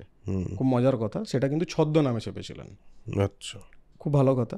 প্রকাশক ছেপেও দিয়েছিল, খুব আনন্দে ছেপে দিয়েছিল বইটা। সমাজ ব্যবস্থার এগেনস্টে যেহেতু ছিল, কোনো এক যাজক সম্ভবত সে বইটি পায়, সে প্রকাশকের কাছে আসে, প্রকাশককে একটু যাই হোক চাপ দেওয়ার জন্য সে সেলির নাম বলে দেয়। দ্বিতীয়বারও কিন্তু সেলি এইটার কারণে কিন্তু সমস্যার মধ্যে পড়ে। এবার বিষয়টা যে সেলফ মানে খারাপ এমনটা নয়, কারণ সেলফের জন্য অনেকে লেখক হতে পারে, এটা সত্যি কথা, আমি নিজে দেখেছি সেটা। এবার ধরো যদি দেখো আমি যদি আমার কথা যদি বলো, আমার ব্যক্তিগত জায়গা, আমার কোনো বই কিন্তু সেলফ নয়। আমি প্রত্যেকটা বইয়ের থেকে কিন্তু রয়্যালটি পাই, এবং আমি একটা চিন্তাভাবনা যদি বলো, বা প্রত্যেকের তো একটা নির্দিষ্ট ফোকাস বা আদর্শ বা এটার একটা জায়গা থাকে। আমি প্রথম জীবন থেকে সিদ্ধান্ত নিয়েছিলাম যে আমি কিন্তু কোনো প্রফেশনাল জায়গায় বিনা পয়সায় লিখবো না। যদি সেটা চ্যারিটেবল কোনো ব্যাপার থাকে, যদি কোনো মঠ মিশনের ব্যাপার থেকে থাকে, একমাত্র সেখানে আমি পয়সা নেবো না। বাকি জায়গার কিন্তু আমি লেখা যাই লিখি না কেন, তার জন্য কিন্তু একটা পারিশ্রমিক আমি নেবো। সেটা ন্যূনতম পারিশ্রমিকও হতে পারে, কিন্তু আমি নেবো। সেই কারণে আমি কিন্তু বস্তা বস্তা বই প্রকাশের পক্ষপাতী নই, একেবারেই নই। কোয়ালিটি আর কোয়ান্টিটি এই দুটোতে এখন খুব ক্র্যাশ হচ্ছে প্রত্যেকটা জায়গায়, শুধু লেখা বলে নয়, ইচ অ্যান্ড এভরিওয়্যার। তুমি যদি চোখ কান খুলে দেখো, প্রত্যেকটা জায়গায় কোয়ালিটির সঙ্গে কোয়ান্টিটির কিন্তু একটা সংঘর্ষ একদম আছে। হ্যাঁ, আছে। ঠিক আছে, এবার তুমি যদি নিরপেক্ষভাবে বলো, যেটা বললাম যে ধরো আজকে প্রিন্ট অন ডিমান্ডের মতো একটা সিস্টেম এসছে, যেমন তুমি বললে, তুমি ধরো যেটা লিখছো, তুমি হয়তো টার্গেট নিলে যে না এটা আমি 10 কপি বের করবো, তুমি 10 কপি বের করো, হয়তো দেখলে একটা বাজারের ভ্যালুয়েশন কি আছে, হয়তো দেখলে না বইটা সত্যিই ভালো, তুমি ছাপো না 1000 কপি, কোনো অসুবিধা নেই। বুঝতে পারছো, এই সুবিধাটা কিন্তু আছে, এটা অসুবিধা এমনটা নয়। সেলফ বা প্রিন্ট অন ডিমান্ড বা আরো এরকম ধরনের অনেক কিছু বিষয় চলে এসছে। আচ্ছা, এবার ধরো যে প্রকাশকের থ্রুতে পাবলিশ করতে চায়, তার কি করতে হবে? এটা সেই ধরো আমাদের সেই আদি অনন্তকাল ধরে বোধহয় বুদ্ধদেব বসুর একটা লাইন আছে না, সেই এ বই আপনার চলবে তো, একটা কোটেশন, কোট আনকোট, খুব দামি কথা, আমরা দীর্ঘদিন আগে পড়েছি। এটাই হচ্ছে মার্কেটিং এর ফিলোসফি বোধহয় বই লেখার, এ বই আপনার চলবে তো। বা কিছু জায়গায় যেমন আমি খুব ফর্দ ধরা লেখকের মানে খুব মানে বিরুদ্ধে, সত্যি কথা বলছি, আমি খুব খোলাভাবে বলছি, মানে তোমাকে সে বাজার করতে বললাম, আমাকে শুক্তো বানাতে হবে, কী কী আনবে তুমি, ঠিক আছে, একটু গাছকলা বেগুন এরকম, এটা তোমাকে একটা ফর্দ ধরিয়ে দিলাম, ভাই 2টো কবিতা, 3টে গল্প, একটা উপন্যাস, এগুলো আমাকে একটু দিয়ে দিও তো, তোমাকে এই টাকাটা দেবো। এটা লেখক না। এটা মানে আমি নৈতিকভাবে যদি বলো বা আদর্শগত দিক থেকে বলো, এটা একটা লেখক বা কবির কাজ হতে পারে না। লেখক তার মতো ভাববেন, কিন্তু হ্যাঁ, ক্যালকুলেটিভ লেখক হতে গেলে সে ভাববে, আমার যদি একটা হাই অ্যাম্বিশন থাকে তাহলে সে ভাববে, আমাকে একটা ফ্ল্যাট বাড়ি গাড়ি করতে হবে তাহলে ভাববে, আমাকে বিদেশে মোটামুটি একটু ঘুরে বছরে 2টো ট্রিপে যেতে হবে তাহলে ভাববে, সেটা ভাববে, সেটা একান্ত তার ব্যক্তিগত বিষয়, জায়গা, মানে আমি এখানে ক্রিটিসাইজ করছি এমনটা না। তুমি বলছো তোমার আদর্শ সেইটাকে সাপোর্ট করে না, না ফর্দ ধরে অন্তত তোমার আদর্শ করে না। আমার যেটা মনে হয় সবসময় যে প্রত্যেকটা মানুষই তার নিজের মতো করে ভাবে, এবং শুধু ভাবে না, আজকে কারোর জন্য মেটেরিয়ালিজম বা মেটেরিয়ালিস্টিক হওয়াটা ঠিক, কারোর জন্য ভুল।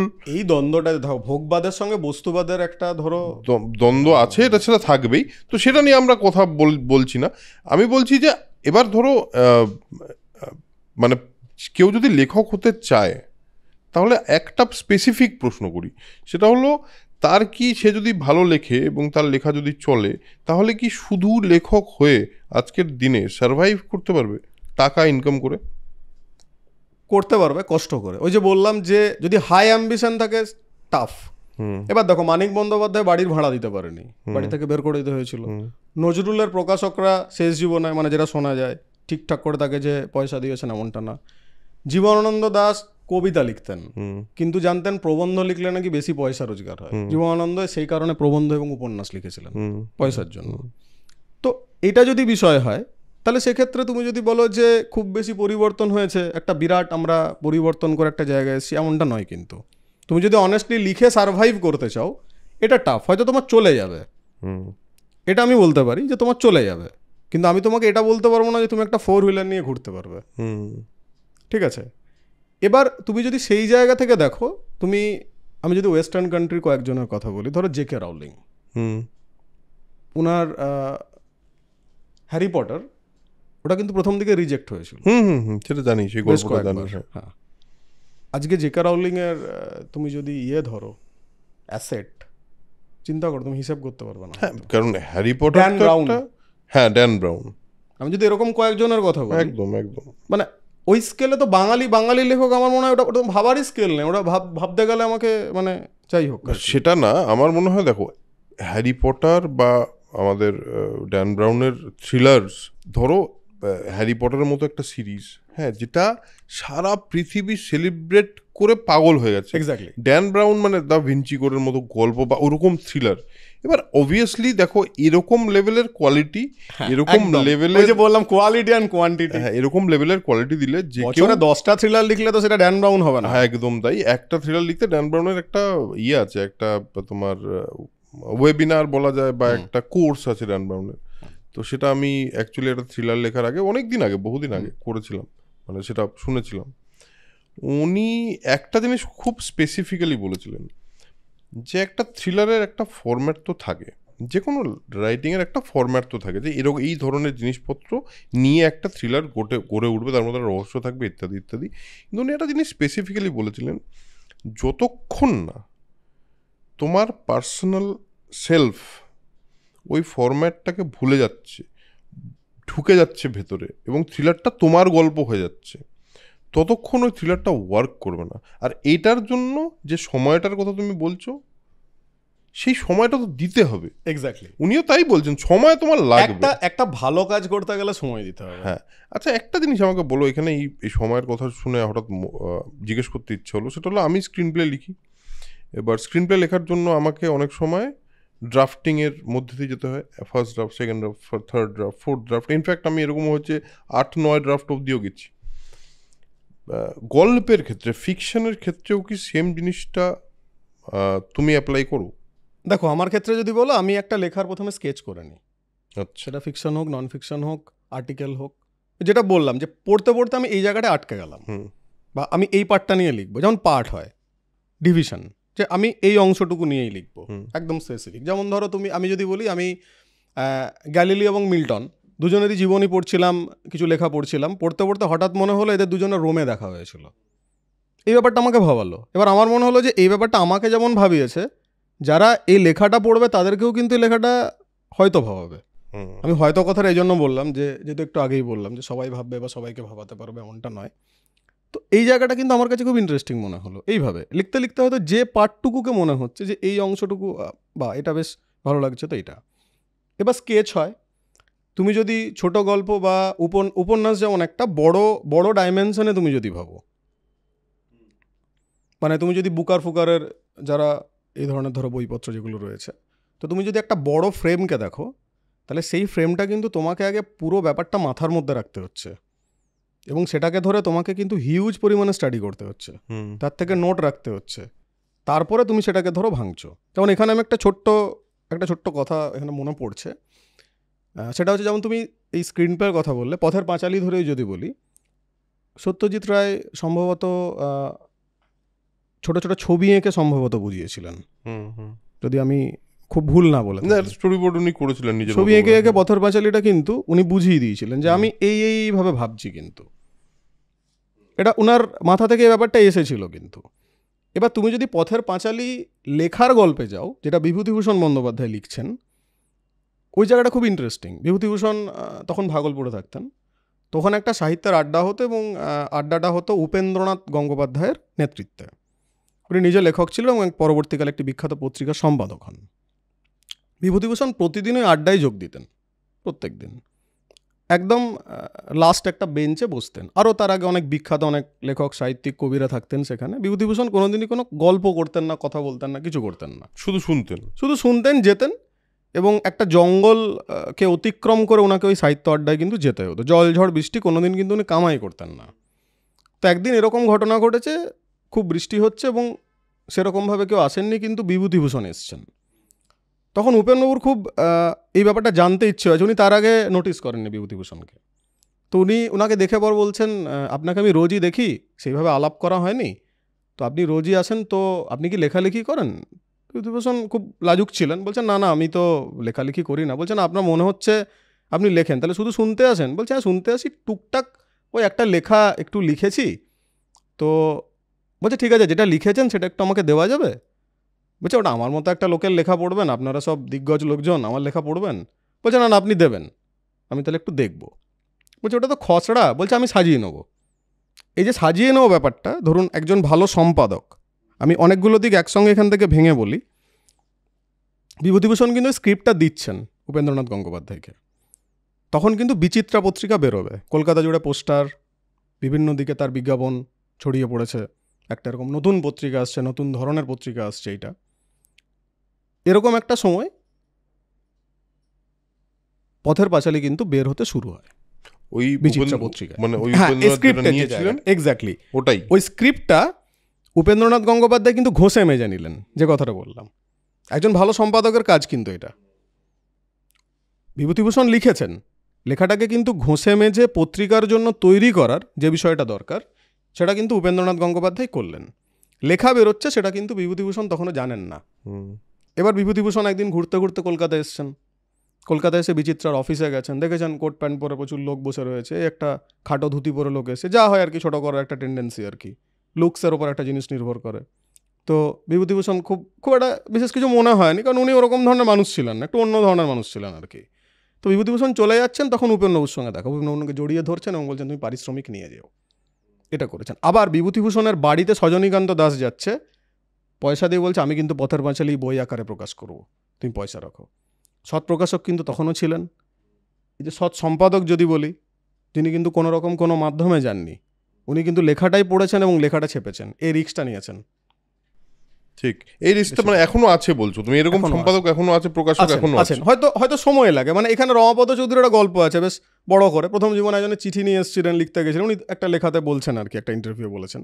তো এটা কিন্তু ছিল। এবার দেখো আমি কিভাবে হাঁটবো ডিপেন্ডস অন মি। মানে ক্রিয়েটিভ ফিল্ডটা এরকম নয় যে হাতের মোয়ার মতো, আমাকে কেউ তুলে দিল, তুমি নিজেও কাজ করতে গিয়ে হয়তো সেটা রিয়েলাইজ করছো এত বছরে, যে কেউ এসে একটা কিছু তুলে দিল, আমি সেটা নিলাম আর খেয়ে ফেললাম, এমনটা নয়। আর তুমি যদি হোঁচট না খাও, তুমি কিন্তু কোনোভাবে কিছু শিখবে না। এখানে কোনো রেডিমেড নয় কিন্তু কোনো কিছু, তোমার ওই এক্সপিরিয়েন্সটা প্রয়োজন। আর ওই এক্সপিরিয়েন্সটা কিন্তু তুমি যদি এক্সপ্লোর করতে পারো, তাহলে একটা ভালো জায়গায় পৌঁছবে। মানে গৌরকিশোর ঘোষ একজন ভালো সম্পাদক, ভালো লেখক কেন ছিলেন? প্রচুর ধরনের চাকরি করেছিলেন মানুষটা, প্রচুর ধরনের। এই যে ভ্যারিয়েশনটা ছিল, ভ্যারিয়েশনটা খুব ইম্পর্ট্যান্ট। কাঁচের ঘরের মধ্যে বসে আমি যদি বলি যে একটা কৃষকদের নিয়ে লিখবো, আমি কোনো দিন মাঠে গেলাম না, আমি মাঠ কি জানলাম না, গরিব মানুষের ঘাম কি জানলাম না, ঠিক আছে, হাল দিয়ে চাষ করতে হয় না ট্রাক্টর দিয়ে চাষ করতে হয়, শুধু ডেটা শিট দিয়ে ওই লেখাটা ভরানো যায় না, তাতে কিন্তু সেটা মানুষের কাছে পৌঁছয় না। একদম, মানে তুমি যেটা বলছো সেটা হলো কানেকশন, মানুষের সঙ্গে কানেকশনটা রাখা খুব জরুরি যে কোনো লেখকের ক্ষেত্রে। একদম, এবং এটা খুব ইম্পর্টেন্ট, মানুষের সাথে যদি মেলামেশা না থাকে। আমি এবার একটা জিনিস কী হয়েছে এখন আমাদের, দেখো আমি 100% কিন্তু সোশ্যাল, আমার বন্ধুবান্ধব থেকে বাকিরা জানে, মানে আমি সোশ্যাল মিডিয়ায় কতটা অ্যাক্টিভ তার থেকে কিন্তু আমি সোশ্যাল লাইফে অনেক বেশি অ্যাক্টিভ। মানে আমার সোশ্যাল লাইফে বন্ধুবান্ধবের সংখ্যা প্রচুর, মানে সেটা মানে বিভিন্ন ধরনের গ্রুপ, শুধু না, আমি মানুষের সাথে মিশতে ভালোবাসি, এবং সেটা তো আলটিমেটলি তোমাকে তোমার লেখাতে হেল্প করবেই। একদম, এত রকমের চরিত্র দেখা থেকে তো ইন্সপিরেশন হবেই, আসবে। একদম। মানে অনেকে যেমন আমাকে একটা ডিটেকটিভ একটা চরিত্র ক্রিয়েট করতে বলেছিল, তো আমি দীর্ঘদিন ধরে চিন্তাভাবনা করতে করতে, ধরো মোটামুটি ছোটোবেলা থেকে পড়তে পড়তে, যে যেমন শার্লক হোমসের কথা বললাম, ফেলুদা ব্যোমকেশ, এই সমস্ত প্রচুর, যা পাঁচকড়ি বন্দ্যোপাধ্যায়, সমস্ত, আমার মনে হলো যে আর কি লেখার দরকার আছে, প্রচুর তো ডিটেকটিভ আছে ভাই, ছাড়ো। দিয়ে একদিন এইভাবে ভাবতে ভাবতে মনে হলো যে প্রচুর ঘটনা তো জীবনে দেখলাম, মানে সাংবাদিক যতদিন ছিলাম প্রচুর ঘটনার সম্মুখীন হয়েছি, অ্যাক্টিভলি সাংবাদিকতাটা যতদিন করেছি আর কি, এখনও সাংবাদিকতাটা করি, কিন্তু সেটা নিজের ইচ্ছে মতো আর কি, অনেকটা ফ্রিল্যান্স। হ্যাঁ, এবং এই ফ্রিল্যান্স শব্দটা আমাদের এখানে ফ্রি কথাটা জুড়ে যায় শুধু। ঠিক আছে, তুমি কাজ করে তো বুঝতে পারছো যে ওটা কোট আনকোট ফ্রি শব্দটা, কিন্তু এই ফ্রিল্যান্স শব্দটা কিন্তু তুমি যদি ওয়েস্টার্ন কান্ট্রিতে যাও, you are respected person actually, যে তুমি একটা বিষয় নিজের দায়িত্বে কিন্তু লিখছো বা রিসার্চ করছো বা খুঁজছো। আর আমাদের এখানে it's a coat unquote free, মানে তুমি 3 মাসের জন্য কাজ করবে, 1 মাসের জন্য কাজ করবে, এটা হবে না, এটা তোমার ঠিক পরিচিতি থাকতে হবে, খাপে মিলতে হবে, তবে তুমি সেই কাজটা করতে পারবে, নচেত করতে পারবে না। ঠিক আছে, মানে তুমি নিজের দায়িত্বে সেই কাজটা করে গিয়ে বললে, সেটা বলবে না আমাদের না এটা পলিসির বাইরে চলে যাচ্ছে, ফলে ওই কাজটা কিন্তু তোমার জাস্টিস হবে না কাজটার, বুঝতে পেরেছো? তো তুমি এখন ইন্ডিপেন্ডেন্ট কাজ করার মানে একদম পক্ষপাতী এবং অনেক স্বাধীনতা আছে। এবং তুমি সাংবাদিক জীবনে যে সমস্ত জিনিস দেখেছো তাতে ডিটেকটিভ নিয়ে, হ্যাঁ। তো এখানে দেখতে দেখতে আমার মনে হলো যে একটা ক্যারেক্টারে জন্ম দেওয়া যাক, তাহলে দেখি, জন্ম দেওয়াটা তো একটা কঠিন কাজ এবং সেটাকে অন্যভাবে ভাবতে হবে। দিয়ে ভাবতে ভাবতে মনে হলো যে ঠিক আছে, আমি নিজেই তো সাংবাদিক ছিলাম, ডিটেকটিভকেও তাহলে একটু সাংবাদিক গোছের বানিয়ে দিই। তার যখন ক্রাইম জার্নালিস্টকে ডিটেকটিভ হিসেবে প্রজেক্ট করলাম এবং তার ফটোগ্রাফারকে ডিটেকটিভের অ্যাসিস্ট্যান্ট দিয়ে রুদ্রেশ রায় বলে একটি ডিটেকটিভ গল্প লিখলাম, এবং সেখানে 4টে গল্প আছে। ফার্স্ট এই বছর 2 আগে ওটা বেরিয়েছে, এবছর চেষ্টা করছি সেকেন্ড পার্টটা যদি আসে। 4 ধরনের গল্প আর কি। ঠিক আছে, তো এটা মানে আমি যদি বলো যে এই ক্যারেক্টারটা স্কেচ করতে আমার কিন্তু সময় লেগেছে, আমি হিট ফ্লপে যাচ্ছি না, কিন্তু আবারও বলছি, আমি কিন্তু ক্যারেক্টারটা যখন ভেবেছি যে একে আমি কিভাবে মুভ করব, এটা খুব ইম্পর্টেন্ট। লিখলেই হয়ে গেল এমনটা নয়, তাকে যদি আমি ক্রাইম জার্নালিস্ট তৈরি করি, তাহলে একজন ক্রাইম জার্নালিস্টের ভূমিকা কী, সে কিভাবে কাজ করে, একজন ভালো সাংবাদিক মানে কি, যেটা সবাই দেখছে সেটা দেখবো, না সবাই যেটা দেখছে না সেটা আমি দেখবো? সবাই যেটা দেখছে না সেটা আমাকে দেখতে হবে। তাহলে তাহলে একটা ক্যারেক্টারকে আমাকে সেইভাবে ফর্ম করতে হবে যাকে নিয়ে আমি মুভ করতে পারবো, এবং তার যে ফটোগ্রাফার অ্যাসিস্ট্যান্ট আছে সে কিভাবে কাজ করবে, এবং ফটোগ্রাফির মধ্যে দিয়ে কত কিছু বিষয়কে বুঝিয়ে দেওয়া যায়। মানে ফটো জার্নালিস্ট বলতে যেটা বোঝায়, ফটোগ্রাফার কথাটা আমার ওইভাবে হয়তো সরাসরি বলাটা এখানে ঠিক না। আমি যদি একদম ক্লাসিফিকেশনে যাই, তাহলে ফটো জার্নালিস্ট ব্যাপারটা কীরকম? ধরো ডিভিশন হয়তো আমরা এখন অতটা হয়তো করি না, কিন্তু সত্যিই তো ডিভিশন আছে। একটা ওয়াইল্ড লাইফ ফটোগ্রাফার ধরো একটা ক্লিক করার জন্য দিনের পর দিন অপেক্ষা করে থাকে, একটা স্নো লেপার্ডের জন্য দিনের পর দিন। কেউ হয়তো অরিজিনাল একটা বাঘের ছবি তুলবে, টেকনোলজি তো চলে এসছে আমাদের এখানে, ডিসকভারি তো বহু জায়গায় হয়তো ক্যামেরা দিয়েই রাখে, আমার ওই শটটা পেলেই চলবে। কিন্তু একজন যে অরিজিনাল ওয়াইল্ড লাইফ ফটোগ্রাফার, সে চাইবে কিন্তু ওই বাটনটা ক্লিক করতে, একদম। আর ওই মোমেন্টটা ওটাই তার কাছে কিন্তু অ্যাচিভমেন্ট না, ওটাই তার কাছে সবচেয়ে বড় পাওয়া। এবং ফটো জার্নালিস্টের ক্ষেত্রে ওই ক্রাইমের মোমেন্টটা বা ক্রাইমের পরের মোমেন্টটায় আমি কি পার্সপেক্টিভ থেকে দেখছি ওই জায়গাটা, ওইটা ফটো জার্নালিস্টের একটা জায়গা। একদম। শুধু তাই না, তুমি যেটা বলছো তার সঙ্গে আরেকটা জিনিস অ্যাড করি, সেটা হলো এরা তো কাজের দিক থেকে প্রত্যেকটা চরিত্র কাজের একটা তার লাইফ থাকে, বাট তার বাইরে সে তো একজন মানুষ, সে তো একজন, তার মধ্যে তো ইমোশন আছে, একদম, তার মধ্যে কষ্ট আছে, দুঃখ আছে, ভালো লাগা আছে, ভালো আনন্দ আছে, একদম। এই সমস্তটাও তো তোমাকে বলতে হবে। এক্স্যাক্টলি, এখানেই তো দেখো ফেলুদা ব্যোমকেশের পার্থক্য। একদম একদম। তুমি যদি দেখো এখানে, দেখো ফেলুদা কিন্তু লেখা হচ্ছে কিশোর মনস্কদের জন্য। একদম। ফেলুদার কিন্তু বিয়ে দিয়ে দেয়নি সত্যজিৎ রায়, একদমই দেয়নি, এবং ফেলুদা সংসার পাতেননি, এবং ফেলুদার গল্পে কোথাও কোনো মহিলা চরিত্র খুব কম। সেটাই তো বললাম যে ওনার কিন্তু বিয়ে দেননি, ওনাকে কিন্তু ওই জায়গায় নিয়ে যাননি। কিন্তু ব্যোমকেশ অনেক ম্যাচিওর, হ্যাঁ, এবং ওই সময়কার সামাজিক প্রেক্ষাপট কিরকম ছিল সেটা কিন্তু শরদিন্দু দেখিয়েছেন। হ্যাঁ, একদম। সামাজিক প্রেক্ষাপটের সঙ্গে প্রফেশন লয়ার ছিলেন। আবার যদি তুমি আরও মানে ডিডাকশন পদ্ধতি যেটা বলা হয়, সেটাতে কিন্তু তুমি যদি নিহার রঞ্জনের লেখা পড়ো, কিরিটি, এবং এখানেও খুব মজার একটা জিনিস, যেহেতু কিরিটির প্রসঙ্গ হলো বলে বলছি, উত্তম কুমার একবার নিহারবাবুর বাড়ি গেছিলেন, ঠিক আছে, এবং উনি তখন স্টার, তার আগে চিড়িয়াখানা করে ফেলেছেন, ব্যোমকেশ করে ফেলেছেন। তো উনি গিয়ে বলছেন যে আমি এরকম কিরিটি করতে চাই, আমাকে ভালো মানাবে, আমি গল্পগুলো পড়েছি, ভালো লেগেছে। তো উনি উত্তর দেননি প্রথমে। তো উত্তম কুমার তখন স্টার, তো যে আমার কথা এরকম উত্তর দিচ্ছেন না, এটা কীরকম একটা লাগছে। দিয়ে তখন উনি প্রশ্ন করেছেন যে এটা কি তাহলে করা যায় না, বা আপনি কি কিছু ভেবেছেন এটা, বা কার করলে ভালো হয়? তো সেখানে খুব দামি কথা বলছেন উনি কিন্তু, নিহাররঞ্জন গুপ্ত। সেটা হচ্ছে বলছেন যে কিরিটিকে আমি যেভাবে লিখেছি এবং আমি যেভাবে দেখেছি কিরিটিকে, ওই ক্যারেক্টারটা আপনার সাথে যায় না, এবং আমি সেই কারণে কাউকে অ্যাপ্রোচ করিনি। তখন উত্তম কুমার জিজ্ঞাসা করছেন যে তাহলে আপনি মানে এখানে কাকে চাইছেন? মানে আপনার তো নিজস্ব কিছু একটা ভিশন থাকে, লেখকদের একটা ভিশন থাকে যে না এই ক্যারেক্টারটা এরকম একজন কেউ করলে ভালো লাগবে। বলছে তাহলে আপনার ভিশনে কে আছে? বললেন তিনি কাজটা করবেন না, অজিতেশ বন্দ্যোপাধ্যায়। ওই চেহারা, ওই লুকস একমাত্র উনার সাথে যায়, কিন্তু উনি প্রপার থিয়েটারের লোক, উনি কখনো এই চরিত্রটা করবেন না, আর আমিও কখনো ওনাকে গিয়ে বলবো না যে আপনি এটা করুন।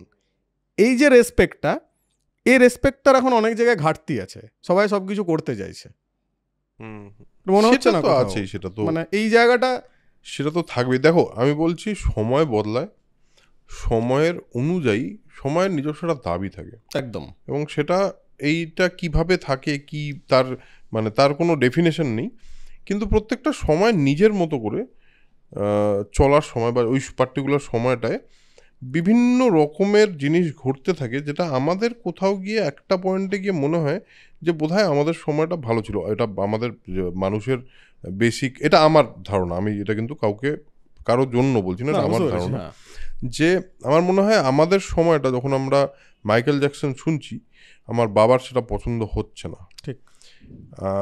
তার মানে তার কাছে এই জেনারেশনটা ভালো না, মানে আমাদের জেনারেশনটা ভালো ছিল না। আমরা যখন বড় হচ্ছি, আমরা যখন আস্তে আস্তে বড় হচ্ছি, তখন আমরা একটা ডিফারেন্ট অ্যাপ্রোচে কাজ করার চেষ্টা করেছি আমাদের বাবাদের থেকে। আজকের দিনে আরও একটা ডিফারেন্ট অ্যাপ্রোচ তৈরি হচ্ছে। আমার মনে হয় এই যে তুমি বললে রেসপেক্টের জায়গা থেকে, আসলে সবই বোধহয় আছে, সবই বোধহয় নিজের মতো করে আন্ডারলাইং কোথাও না কোথাও না। তার ফর্ম চেঞ্জ হয়েছে হ্যাঁ, বোধহয়। এখানে একটা জিনিস হয়তো কি মানে আমাদের ক্ষেত্রে যদি বলি মানে বা বাংলা লিটারেচার বা মুভি, আমরা কিছু মাইলস্টোন সাবজেক্ট, কন্টেন্ট এবং পার্সনকে পেয়েছি, মানে সেগুলো আমাদের মনে কিন্তু দাগ কেটে গেছে এবং গেঁথে রয়ে গেছে। এটা একটা বড় দিক কিন্তু। এবার যখন আমি একটা ভালো কিছু পেয়ে যাব, সবচেয়ে বড় কথা, তখন সেটা যদি অতিক্রম কোনো কিছু না করে, এই জায়গাটা তুমি যেটা বললে সময়, ব্যাপারটা হচ্ছে দেখো এখনও তুমি যদি বইমেলা যাও, প্রচুর মানুষ আছে যারা কিন্তু শরৎ রচনা সমগ্র, বঙ্কিম রচনা সমগ্র, রবি ঠাকুরের রচনাবলী এগুলো কিন্তু কেনে, বইগুলো কিন্তু বিক্রি হয়। তার মানে একটা কি, আমরা সবাই কিনে পড়ে ফেলেছি এমনটা নয়। তার মানে একটা ফ্যামিলির যদি কাছে ওই বইটা সেটটা না থেকে থাকে, সে কিন্তু কিনছে, সে তার পরের জেনারেশনকে মোটিভেট করছে যে না ভাই রবীন্দ্রনাথের রচনাবলীটা থাকা দরকার। এবার কিছু মানুষ আছে তারা সাজানোর জন্য কেনেন, সেটা আলাদা, আমি ওই পার্সপেক্টিভে যেতেই চাইছি না। কিন্তু একটা বড় অংশের মানুষ কিন্তু সত্যি পড়ার জন্যই বইটা কেনে বা জানার জন্যই বইটা কেনে। এবার সে কিন্তু এটা রিয়েলাইজ করেছে যে এই বইগুলো পড়া দরকার। মানে আমি নিজে যদি বলি যে আমি এক জেনারেশনে কি সব পড়ে ফেলেছি, ডিকেন্সের ডেভিড কপারফিল্ড থেকে আরম্ভ করে ভিক্টর হুগোর লা মিজারেবল থেকে আরম্ভ করে সবই কি পড়ে ফেলেছি, এমনটা নয় কিন্তু এখনও প্রচুর বই পড়া বাকি। এবং আমি আমার যারা বন্ধু বান্ধব বা যারা পরিচিত, তারা অনেক সময় হয়তো আমার বই কেনার কথা বললে আমি হয়তো বলি যে আগে ওইগুলো পরে আমার বই পড়বি। এটাতে মজা করে বলি, কারণ আমরা তো সব বই পড়িনি। ভালো বইগুলো পড়া তো অবশ্যই প্রয়োজন, ক্লাসিক যে বইগুলো সেগুলো পড়া অবশ্যই প্রয়োজন। তাহলে ক্লাসিক বইয়ের কিন্তু মাপকাঠি আমি আমার জেনারেশনে নয়, 50 ইয়ার্স আগেও কিন্তু যা ছিল তাই আছে, সিনেমাও তাই। মানে এটা আমরা এগিয়ে গেছি, বাকিরা পিছিয়ে গেছে, আমার সময় আমি প্রাসঙ্গিক কিনা, বা মধুসূদনের সময় মধুসূদন, এখন যে সমালোচনা আমরা করছি মধুসূদন সেই সময় কেন ভেবেছিলেন, ব্যাপারটা এইটা নয়। মানে আমাদের এখন যেটা হয়ে গেছে, আমরা খুব ওই জাজমেন্টাল হয়ে গেছি আর কি। মানে বিষয়টা হচ্ছে আগে থেকেই বলে দিলাম না ওই বইটা খারাপ, ওই সিনেমাটা ভাই দেখো না, ও তো একটা খারাপ রিভিউ করেছে। আমার তো মতটা আমার নিজের। কাব্য জিজ্ঞাসা বলে একটা বই আছে, সেখানে দুটো পার্টিকুলার চ্যাপ্টার আছে, সেখানে হচ্ছে ধ্বনি এবং রস, দুটো চ্যাপ্টার। তুমি যদি খুব একটু ডিটেলসে পড়ো, ওটা খুব কাঠখট্টা গোছের বই, ওখানে দেখবে দুটো জিনিস, মানে আমাদের যে মানবিক আবেদন যদি বলি, বা আমাদের চিন্তা ভাবনার দিক থেকে আমরা যে বিষয়টা ভাবছি, এটাকে যদি তুমি ক্ল্যারিফাই করো, যেমন তুমি ধরো এমনি জাস্ট একটা এক্সাম্পল দিচ্ছি, ধরো তুমি পেপারে পড়লে যে এরকম একজন মদ্যপ মানুষ ছিলেন জমিদার বাড়ির, তিনি বাইজি বাড়িতে যেতেন, তার একজন প্রেমিকা ছিল, সেই মানুষটা মদ্যপ থাকার জন্য মারা গেলেন। ইটস জাস্ট এ নিউজ, তুমি ওটা পড়লে, তুমি হয়তো তার নামটা দেখলে, খুব একটা ইম্প্যাক্ট হয়তো ফেললো না, কিন্তু ভাবো এই ফ্যাক্টসটাকে যদি আমি দেবদাস নাম দিয়ে লিখি, এটা তো আবেদন তৈরি করবে। এই যে আবেদনের পার্থক্যটা, এই আবেদনের পার্থক্যটা কিন্তু খুব ইম্পর্ট্যান্ট। যে কারণে আমরা একটা নিউজ পেপার পড়ছি, সেটা পড়ার পরে সেটা কিন্তু পুরনো হয়ে যাচ্ছে, আমরা কিন্তু যত্ন করে রাখছি না। কিছুজন আছে কাটিং করে, এখন সেই কাটিং করার অভ্যেসও চলে গেছে, এমনি নিউজ পেপার ব্যাপারটা অনেকের কাছে এখন মোবাইল হয়ে গেছে বেশিরভাগটা। তো এই চেঞ্জটা কিন্তু এসছে, এই চেঞ্জগুলো কিন্তু এসছে এবং স্টেপ বাই স্টেপ এসছে, সেটা একদম আজকে তার অনেক ভালো দিক আছে, এটা অস্বীকার করবো না, ভালো দিক আছে এটা। আর প্রত্যেকটা জিনিসের মতোই এক একটা করে প্রত্যেকটা জিনিসের পার্সপেক্টিভ অনুযায়ী আমরা বিচার করি। আর তুমি যে জাজমেন্টাল কথা বলছো, জাজমেন্টাল হয়ে গেছে লোকজন, এই কারণে আজকাল আমাদের ওপিনিয়ন খুব স্ট্রং হয়ে গেছে, কিছু ওপিনিয়ন পোলারাইজড হয়ে গেছে, এবং ভালো মানে ভালো, খারাপ মানে খারাপ, তার মাঝখানের পার্টটা যে এটা ভালো খারাপের মধ্যবর্তীও হতে পারে, এবং এটা কারো জন্য ভালো হতে পারে, কারো জন্য খারাপ হতে পারে। এক্স্যাক্টলি, একদম। এটা এই ভাবনাটা বোধহয় কোথাও গিয়ে একটুখানি এখন আরেকটু একটু কমেছে, সেটা ইজ ফাইন। এবার আমি তোমার আরেকটা জিনিস খুব ইন্টারেস্টিং আমার মনে, আমি বইটা অবশ্যই পড়বো, সেটা হলো তিব্বত নিয়ে, তিব্বত এবং হিমালয়, এই নিয়ে তুমি একটা কাজ করেছো। তো এই কাজটা করতে গিয়ে তুমি মানে এই সম্পর্কে আমার খুব ইন্টারেস্ট আছে। মানে দেখো, হিমালয় আমার খুব প্রিয় জায়গা, মানে শুধু আমার একার বলবো না, আমার মনে হয় যারা ভারতবর্ষে বাস করেন এবং যারা পৃথিবীতে মোটামুটি পাহাড়ে চড়েন, অ্যাডভেঞ্চার করতে ভালোবাসেন, বা যারা আধ্যাত্মিক বিষয়ের সাথে জড়িত সারা পৃথিবীর, কিন্তু ভারতবর্ষ নয়, তাদের কাছে প্রত্যেকের কাছে হিমালয় কিন্তু একটা অন্য ধরনের একটা বিষয় একদম। এই পার্টটা হচ্ছে মিস্টিরিয়াস হিমালয়, মানে হিমালয়কে কিভাবে যাবেন, কে বেড়াতে গেছেন, এটা নিয়ে যদুনাথ সর্বাধিকারী থেকে আরম্ভ করে প্রবোধ সান্যাল থেকে আরম্ভ করে শঙ্কু মহারাজ আরও প্রচুরজন লিখেছেন। ঠিক আছে, আমি এই পার্টটাতে যেতে চাইনি। আমার মনে হয়েছিল যে হিমালয় প্রত্যেকের মতো করে এক্সপ্লোর করে। যে প্রকৃতি বা নেচারকে ভালোবাসে, যার আধ্যাত্মবাদের প্রতি কোনো বিশ্বাস নেই, সেই মানুষটার কাছে হিমালয় একরকম। যে মানুষটা পাহাড় ঘুরতে ভালোবাসেন, তার মধ্যে একটা রোমান্টিক ফ্যান্টাসি আছে, তার কাছে হিমালয় একরকম। যে অ্যাডভেঞ্চার করতে চায়, এভারেস্টে চড়তে চায়, ট্রেকিং করতে চায়, তার কাছে হিমালয় একরকম। একদম আধ্যাত্মিক হিমালয় ইটসেলফ ডিফারেন্ট পার্ট। এত এত মন্দির রয়েছে, হাজার হাজার বছর ধরে মানুষ শুধু হিমালয়কে এক্সপ্লোর করে গেছে, সাধু সন্তরা থেকে গেছে ছোট ছোট গুহার ভিতরে ছাই মেখে দিনের পর দিন বছরের পর বছর তারা কাটিয়ে যাচ্ছে। বয়স জানি না, এখনো অনেকে বলে হিমালয় চলে যাচ্ছি, মানে সব ছেড়ে হিমালয় চলে যাচ্ছে, সব ছেড়ে হিমালয় চলে যাচ্ছে। হিমালয় কথাটা আছে। হ্যাঁ, তো এইটা কিন্তু একটা মানে খুব মানে ইন্টারেস্টিং একটা জিনিস কিন্তু, যদি তুমি ভাবতে যাও। এবং এর প্রত্যেকটা কর্নারে কিন্তু ভ্যারাইটি আছে, প্রত্যেকটা কর্নারে। তুমি যেভাবেই দেখো তুমি ধরো একটা ছোট্ট পার্ট নিই সেক্ষেত্রে, যেটা আদেও আছে না নেই আমি জানি না, কেউ জানে কিনা আমি প্রপারলি সেটাও জানি না, সেটা হচ্ছে জ্ঞানগঞ্জ। হ্যাঁ, জ্ঞানগঞ্জ নিয়ে অনেক ইন্টারেস্টিং একটা পার্ট, অনেক কথা হয় আজকাল। হ্যাঁ, এবার যদি তুমি লেখা পড়ো, মহাভারত একরকম নামে ওটাকে বলছে, বৌদ্ধ সাহিত্য আরেক রকম নামে বলছে, প্রত্যেকেই তার মতো করে বলছে। বার্নাবতে একটা এলাকা আছে, যে এলাকাটার নাম হচ্ছে জ্ঞানগঞ্জ। ঠিক আছে, এবার একটা মজার বিষয় কি, যে এখানে আদেও কে গেছিল আর কে যায়নি সেটা আমরা জানি না। ঠিক, সবচেয়ে ইন্টারেস্টিং জিনিস কিন্তু। ফলে একটা বড় গল্প চলতে পারে, যেটা কেউ চ্যালেঞ্জ করবে না। ঠিক আছে, আর জ্ঞানগঞ্জের সম্পর্কে দ্য আইডিয়া ইজ, তোমার ওই লেভেল অফ আন্ডারস্ট্যান্ডিং বা ম্যাচুরিটি, ওই লেভেল অফ অ্যাওয়েকনিং না হলে তুমি জ্ঞানগঞ্জ বলে যে জায়গা আছে সেটা জানতেই পারবে না। মানে it is connected to consciousness. একদম এক্স্যাক্টলি। এবং এটাকে ধরে মানে জ্ঞানগঞ্জকে ধরে কিন্তু প্রচুর চর্চা হয়েছে, এবং চর্চা চলছে, এখনো চলছে। মানে আদেও এটা আছে না নেই। ইভেন আমি তো কিছুদিন আগে এটা দেখে অবাক হলাম, জ্ঞানগঞ্জ ট্যুর হচ্ছে। ঠিক আছে, তো এরকম একটা জায়গাতে চলে এসছি আর কি ব্যাপার স্যাপার। মানে কি করে জ্ঞানগঞ্জের ট্যুর হচ্ছে আমি জানি না, আমি হঠাৎ করে ফেসবুকেই দেখলাম জ্ঞানগঞ্জ নিয়ে ট্যুর হচ্ছে। তাহলে আমি মনে মনে অবাক হচ্ছি এই ব্যাপারটা নিয়ে, যে জায়গাটা আদেও আছে না নেই আমরা জানি না, সেই জায়গাটা নিয়ে কিন্তু ট্যুর হচ্ছে। বাহ, মানে অ্যাকচুয়ালি ওটা আমার মনে হয় এরকম ট্যুর যে এই জায়গায় পসিবলি জ্ঞানগঞ্জ আছে, পসিবলি আছে। মানে মানে যে বিষয়টাকে ভেবে সবাই লিখে ফেলেছে, হ্যাঁ আমি গেছি, আমি না এখানে এরকম এরকম দেখেছি, এখানে এটা আছে। এবার সেটা সত্যতা বিচার করার মতো জায়গা আমাদের নেই, কারুরই নেই। মানে এটা সেই একটা ফ্যান্টাসির জগৎ, আমি যেভাবে খুশি সেটা অন্ধ লোককে আমি দেখাচ্ছি, এটা থান না, এটা হাতির পা। মানে আমি তোমায় বলছি, যেটা হলো প্রফেসর শঙ্কুর একদম কি তিব্বত অভিযানই বোধহয় সম্ভবত, যেটাতে তিব্বতে যান ওনারা গিয়ে একটা ইউনিকর্নের একটা জায়গা খুঁজে পান একটা বড় পাঁচিলের পেছনে।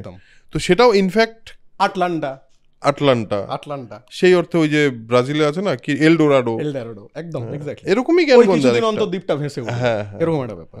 এবার এই জায়গাটা বেসিক্যালি পপুলার হয়ে গেছিল একটা মুভির জন্য, দ্য লাস্ট হরাইজন, আমি খুব ভুল না বললে এরকম একটা জায়গা থাকতে পারে। এবার এই মুভিটা সারা পৃথিবীর লোক দেখলো, ফলে দেখার ফলে একটা ফ্যান্টাসি তৈরি হলো, আরে এরকম তো একটা ব্যাপার হতে পারে, বেশ ইন্টারেস্টিং। সুপারম্যান ব্যাটম্যান নিয়ে মানুষের অতটা ইন্টারেস্টিং না, এটা হবে না, এটা কাল্পনিক হিরো, ছেড়ে দাও। কিন্তু টিনটিনের জার্নিটা আবার অন্যরকম, সেরকম এই জায়গাটা নিয়ে কিন্তু সারা পৃথিবীর লোক কনসার্ন। এবং তুমি অবাক হবে, অ্যাডলফ হিটলারের মতো লোক কিন্তু এই জায়গাটার খোঁজ করেছেন। মানে এটা খুব আশ্চর্যের ব্যাপার। হিটলার মানে ব্যক্তিগতভাবে হিটলারের অন্যরকম বিভিন্ন ধরনের পলিসি ছিল, যেটা নিয়ে এখন অবধি সারা পৃথিবীতে প্রচুর মানুষ চর্চা করে, এটা ঠিক না, এটা ভুল ইত্যাদি। কিন্তু হিটলার পড়াশুনো করতেন, হিটলারের ব্যক্তিগত সংগ্রহে 10-12 হাজার লাইব্রেরি ছিল। বা মেই ক্যাম্প যদি পড়ো, সেখানে প্রচুর ইন্টারেস্টিং ঘটনা আছে। মানে ব্যক্তি হিটলারকে দেখতে গেলে তোমার মনে হবে এই লোকটা খারাপ ছিল না ভালো ছিল, একটা দ্বন্দ্বের মধ্যে চলে আসবে তুমি, কিন্তু একটা গ্রে ব্যাপার আছে প্রচন্ড। তো এই লোকটাও কিন্তু খোঁজ করেছিল জ্ঞানগঞ্জের, এবং একটা টিম পাঠিয়েছিল রীতিমতো, তোমরা জ্ঞানগঞ্জ খুঁজে নিয়ে এসো। সংস্কৃত চর্চা করতেন রীতিমতো, সংস্কৃত চর্চা তো করতেন, এবং জার্মানিতে এখনো তুমি জানো হয়তো যে বিপুল পরিমাণে সংস্কৃত চর্চা, এবং প্রচুর মানুষজন বেনারস আসেন এই পার্টিকুলার ফেজটাকে ধরার জন্য। একদম জানি এটা উনিও চেষ্টা করেছে। তাহলে জিনিসটা ভাবো, মানে আমরা তো 2024 এটা নিয়ে আলোচনা করছি, তাহলে অ্যাডলফ হিটলার এত বছর আগেও, মানে অ্যাডলফ হিটলারের মধ্যে, মানে আমার বলার কারণটা হচ্ছে অ্যাডলফ হিটলারও কিন্তু জ্ঞানগঞ্জ নিয়ে ভেবেছেন। এটা ইন্টারেস্টিং, মানে হিমালয়ের এই পার্টটা ওই জন্য ইন্টারেস্টিং, যে হিটলার ওই জার্মানিতে বসে ও কিছু একটা ভেবেছিল যে এখানে এরকম একটা আছে। কিন্তু যারা জ্ঞানগঞ্জ সম্পর্কে জানে না, মানে আমি যে দর্শকদের জ্ঞানগঞ্জ সম্পর্কে বেশিরভাগ লোকই জানে, যারা জানে না তাদের জন্য একটুখানি স্পেসিফিক্যালি ছোট করে বলে দাও জ্ঞানগঞ্জ কি, মানে আমরা যে যতটা নিয়ে আলোচনা করলাম একটু কনটেক্সট দেওয়ার জন্য। আচ্ছা দেখো, হিমালয়কে যেটা বললাম তুমি যেভাবে এক্সপ্লোর করবে, বারনাবত অবধি প্রচুর মানুষ বেড়াতে যান, ওখানে প্রচুর মিস্টিরিয়াস ব্যাপার স্যাপার রয়েছে। মিস্টিরিয়াস মিনস মানে ওরকম অলৌকিক ব্যাপার, এগুলোতে আমি খুব একটা বিশ্বাস করি এরকমটা নয়, বা ওরকম ধরনের লেখা আমি কখনো লিখিও না। তো ওখানে কিছু ব্যাপার স্যাপার রয়েছে, মানে ধরো এলাকাটার প্রাচীনত্ব, ধরো বারনাবত মানে মহাভারতের সাথে যোগাযোগ, সব মিলিয়ে ওই এলাকাতে জ্ঞানগঞ্জের একটা বিষয় কিন্তু রয়েছে। মানে আমি আমি আমি যেটুকু পেয়েছি, আমি আমার জায়গা থেকে বলছি। আর তিব্বতের যদি বলো, তিব্বতের বেশ কিছু যারা লামা রয়েছেন এবং যারা নলেজেবল পারসন, তারা কিন্তু জ্ঞানগঞ্জকে খুব ভালো কথা বলেছেন যে মনের ভেতরের যে জ্ঞান, সেই জ্ঞানকে তুমি হিমালয়ে যেভাবে খুঁজে পাবে, সেটাই কিন্তু জ্ঞানগঞ্জ। খুব দামি কথা, পুরোটা স্টাডি করার পরে এটা আমার মনে হয়েছিল খুব প্রাসঙ্গিক কথা। আমি জ্ঞানগঞ্জ সম্পর্কে যতটুকু জেনেছি বা আমার রিয়েলাইজেশন হচ্ছে জ্ঞানগঞ্জ সম্পর্কে, সেটাও একটু শেয়ার করি তোমার সঙ্গে। সেটা হলো তুমি যেরকম বললে যে ভেতরের জ্ঞানটা, সেটাকে আরোহণ করা বা যেখানে আমি সেটা পাবো। এবার এমন একটা জায়গা যেটা তোমার একটা পার্টিকুলার কনসাসনেস না খুললে তুমি ওই জায়গাটাকে দেখতে পাবে না চোখে। There is no existence for মানে rest of the world, but তোমার জন্য ওই জায়গাটার এক্সিস্টেন্স তৈরি হবে এবং তুমি সেখানে গিয়ে ইউ ক্যান অ্যাকচুয়ালি মানে ওই যেটাকে বলা হয় ভেতরের জ্ঞান, মানে উপলব্ধির জ্ঞান, ওই উপলব্ধির জ্ঞানটা তুমি ওখান থেকে পেতে পারো। এবার এই জায়গাটা আসলে এক্সিস্ট করে কিনা এটা সম্পর্কে কেউ কিছু মানে আমাদের সত্যতা যাচাই করার কোনো অপশন নেই। এটার সাথে যে দেখো মানুষজনের, দেখো আমি মানে নিজেদের, মানে আমরা নিজেরা প্রত্যেকের ক্ষেত্রে দেখি, সেটা হচ্ছে যে আমাদের কাছে না মানে যে বিষয়টা আননোন, একটু বেশ মিস্টিরিয়াস, এটার মধ্যে অলৌকিক ব্যাপার আছে, এটা আমরা কিন্তু ভালোবাসি। হ্যাঁ, এটার প্রতি আমাদের টান আছে, ভালোবাসি। মানে এই যে ধরো জ্ঞানগঞ্জ নিয়ে যদি বলি যে এটা সত্যি, বা বারনাবতে একটা জ্ঞানগঞ্জ বলে জায়গা আছে, তাহলে ব্যাপারটা কিন্তু খুব একটা মজার না। কিন্তু জ্ঞানগঞ্জে গেলে মানুষের বয়স বাড়ে না। হ্যাঁ, জ্ঞানগঞ্জে গেলে তুমি 3D ডাইমেনশনে লোকজন দেখতে পাবে এবং তুমি 4th ডাইমেনশনটা বুঝতে পারবে, বা তুমি জ্ঞানগঞ্জে গেলে বেশ অলৌকিক কিছু জিনিস উপলব্ধি করবে। এই যে জিনিসগুলো যখন বলবো, তুমি কিন্তু গোগ্রাসে গিলবে, একদম তোমার বেশ ভালো লাগবে, আরে বেশ মজা হচ্ছে তো ব্যাপারটা, এই জিনিসগুলো হয়, এরকম একটা হয়। কিন্তু আমি জায়গাটা বলবো না কোথায় এটা। তুমি ভ্যালি অফ ফ্লাওয়ার সম্বন্ধে যখন শুনবে, বা এটা এরকমভাবে ট্রেকিং করে যেতে হয়, সুন্দর সুন্দর ফুল দেখা যায়, ভালো, যে প্রকৃতি ভালোবাসে সে ভালোবাসে। এবার আমি হয়তো বললাম ভ্যালি অফ ফ্লাওয়ার্সে জানো তো এরকম একটা ফুল আছে, এই ফুলটা যে গন্ধ শোকে তার কিন্তু কোনোদিন বয়স বাড়ে না, ব্যাস মিস্টিরিয়াস ভ্যালি অফ ফ্লাওয়ার্স, একদম। তার আগে মিষ্টি শব্দটা কিন্তু জুড়ে যায়, একদম একদম। তো এখানেও ব্যাপারটা তাই হয়েছে। মানে যদি আমি পুরনো যারা লেখা লিখেছেন জ্ঞানগঞ্জ নিয়ে, তারা কিন্তু জ্ঞানের কথাই বলেছেন। এবং ওই এলাকাটাতে দেখো দেখো মানে পাণ্ডবদের একটা ইন্টারেস্টিং ব্যাপার ছিল। মানে যদি আমি মহাভারতকে ধরে বলি, ওরা তো সারা ভারতবর্ষ ঘুরেছিল, যেখানে যেখানে তাদের স্মৃতি আছে তার সাথে প্রচুর ঘটনাও জুড়ে গেছে, বিভিন্ন প্রথা জুড়ে গেছে, কিভাবে গল্প জুড়ে গেছে, একদম। যেমন ধরো দ্রৌপদী প্রথা পাহাড়ের কোন একটা অঞ্চলে প্রচলিত এবং এখনো চলছে। তারা বলছে মহাভারতের এই অংশটাকে মেনে আমরা ফলো করি। এবার ঠিক ভুলে আমি যাচ্ছি না, তারা কেন করছে, কি জন্য করছে, এগুলো অপ্রাসঙ্গিক কথাবার্তা, তারা করছে কারণ ওই মিস্ট্রিটা বা ওই পুরনো একটা মানে কি বলবো একটা অলৌকিকতার প্রতি চলে আসছে, আননোনের প্রতি একটা হয়তো এটা করলে কিছু একটা পাওয়া যাবে এই এক্সপেকটেশন। বা ওই এলাকাতে ধরো খুব সত্যি কথা, মানে অ্যাকচুয়ালি হিমালয়সে কি বললাম, ইটস এ বিগ মিস্ট্রি, মানে বিগ মিস্টিরিয়াস জায়গা। মানে এভারেস্ট থেকে মানে তুমি যদি কৈলাস পর্বত ধরো, এ পুরোটাই। এবার এখানে দেখো, এখানে কিছু ন্যাচারাল লজও আছে, মানে যেগুলো সব আমরা ডিসকভার করতে পেরেছি এমনটা নয়। তাহলে যেটা ডিসকভার করতে পারিনি সেটা আমার কাছে তো এমনিই মিস্টিরিয়াস, বা আমি পুরোটা যে পারবো এমনটা নয়। তো হিমালয়ের এই যে দিকটা হিমালয়কে কেন্দ্র করে, এটা খুব ইন্টারেস্টিং ওই জন্য। এবার তুমি যদি তিব্বতের পার্টটা ধরো, তুমি যদি মানাপাস অবধি যাও, মানাপাস ক্রস করলেই ধরো তিব্বত খুব মানে ইন্টারেস্টিং। কেন? তিব্বত থেকে দীর্ঘদিন কোনো বিষয়, ওদের আধ্যাত্মিক চর্চার কোনো বিষয় বহির্বিশ্বে পৌঁছায়নি। ন্যাশনাল জিওগ্রাফিকে প্রথম লাসার পোতালা প্যালেসের ছবি বেরিয়েছিল ফার্স্ট টাইম। এই যে পোতালা প্যালেস, এতে আদৌ এখনও অবধি কী কী আছে এবং কী কী নেই আমরা কিন্তু জানি না কেউ। এবং তুমি যদি খুব ঠান্ডা মাথায় দেখো, আমি বেশ কিছু মনাস্ট্রি ঘুরেছি ভারতবর্ষ জুড়ে, যদি বলো, ওরা যে বিষয়গুলো নিয়ে চর্চা করে বা ভাবে বা পড়াশুনো করে, ওরা কিন্তু রিজার্ভ, ওরা এরকম কিন্তু ওপেন টু অল বিভিন্নভাবে ছড়িয়ে দেয়নি। আমরা যেমন যারা ভারতীয় সনাতন সংস্কৃতি যদি তুমি বলো, আমরা কিন্তু দিয়েছি। তুমি বলছো ওরা ছড়াতে চায় না, ওরা নিজেদের কাছেই Exactly. রাখতে চায় ব্যাপারটা। ওরা রাখতে চায় এবং রেখেওছে। হুম। মানে তিব্বত থেকে, মানে লাসা থেকে প্রচুর পুঁথি এখানে এসছে এমনটা না। তুমি যদি অতীশ দীপঙ্করের কথায় আসো, হুম, সে তো এখান থেকে যাচ্ছে ওখানে। হুম, হুম, ওখান থেকে প্রচুর জিনিস তুমি যদি দেখো, মানে আমাদের ইচ অ্যান্ড এভরিথিং, সেটা সংস্কৃত হোক, নাগার্জুন হোক, বোধিধর্মন হোক, আমাদের এখান থেকে গেছে। কিন্তু হুম, আর্যভট্টের জিরোর আবিষ্কার হোক, প্রত্যেকটা আমাদের এখান থেকে কিন্তু ওখানে গেছে। হুম। মানে আর তিব্বতের একটা কথা বারবার আমি বিভিন্ন লেখায় পড়েছি তিব্বতের ব্যাপারে, সেটা হলো তিব্বতের মধ্যে একটা এনার্জি ফিল্ড আছে, যে এনার্জি ফিল্ডটা অ্যাকচুয়ালি তোমার কনসিয়াসনেসকে আর একটু বেটার জায়গায় পৌঁছতে সাহায্য করে, যেই কারণে অনেকেই তিব্বতে গেছেন। একদম। এবং এখানে দেখো, এখানে একটা মানুষের কথা বলা খুব প্রয়োজন। সেটা হচ্ছে মানে খুব প্রয়োজন, মানে ইম্পর্টেন্ট, মানে ওটা আমি খুব বেশি এখানে এখন বলবো না। সেটা হচ্ছে বুদ্ধদেব, গৌতম বুদ্ধ। হুম, হুম, আমি বুদ্ধ নিয়ে পড়তে পড়তে ওই যেটা বললাম যে আর্থার কোনান ডয়েলকে আবিষ্কার করার মতো 26 জন বুদ্ধ ছিলেন। বুদ্ধ অ্যাকচুয়ালি একটা প্রতীক বা সিম্বল। হুম, হুম, হুম, তার আগে 26 জন বুদ্ধ ছিলেন, তার মধ্যে গৌতম বুদ্ধ হচ্ছে পপুলার বা খুব এমিনেন্ট একজন, যার বিভিন্ন বাণী, মেসেজ, বিভিন্ন ধরনের চিন্তা ভাবনা বা ফিলোসফি, হ্যাঁ। ফিলোসফি, এগুলোকে নিয়ে আমরা কিন্তু আলোচনা করি। হুম, তিব্বতে যখন প্রচুর পরিমাণে তান্ত্রিক কালচার ছড়িয়ে পড়লো, মানে ওই যেটা বললাম, মানুষ লজিকের থেকে ম্যাজিকে বেশি বিশ্বাস করে, কারণ ম্যাজিকে আকর্ষণ অনেক বেশি লজিকের থেকে।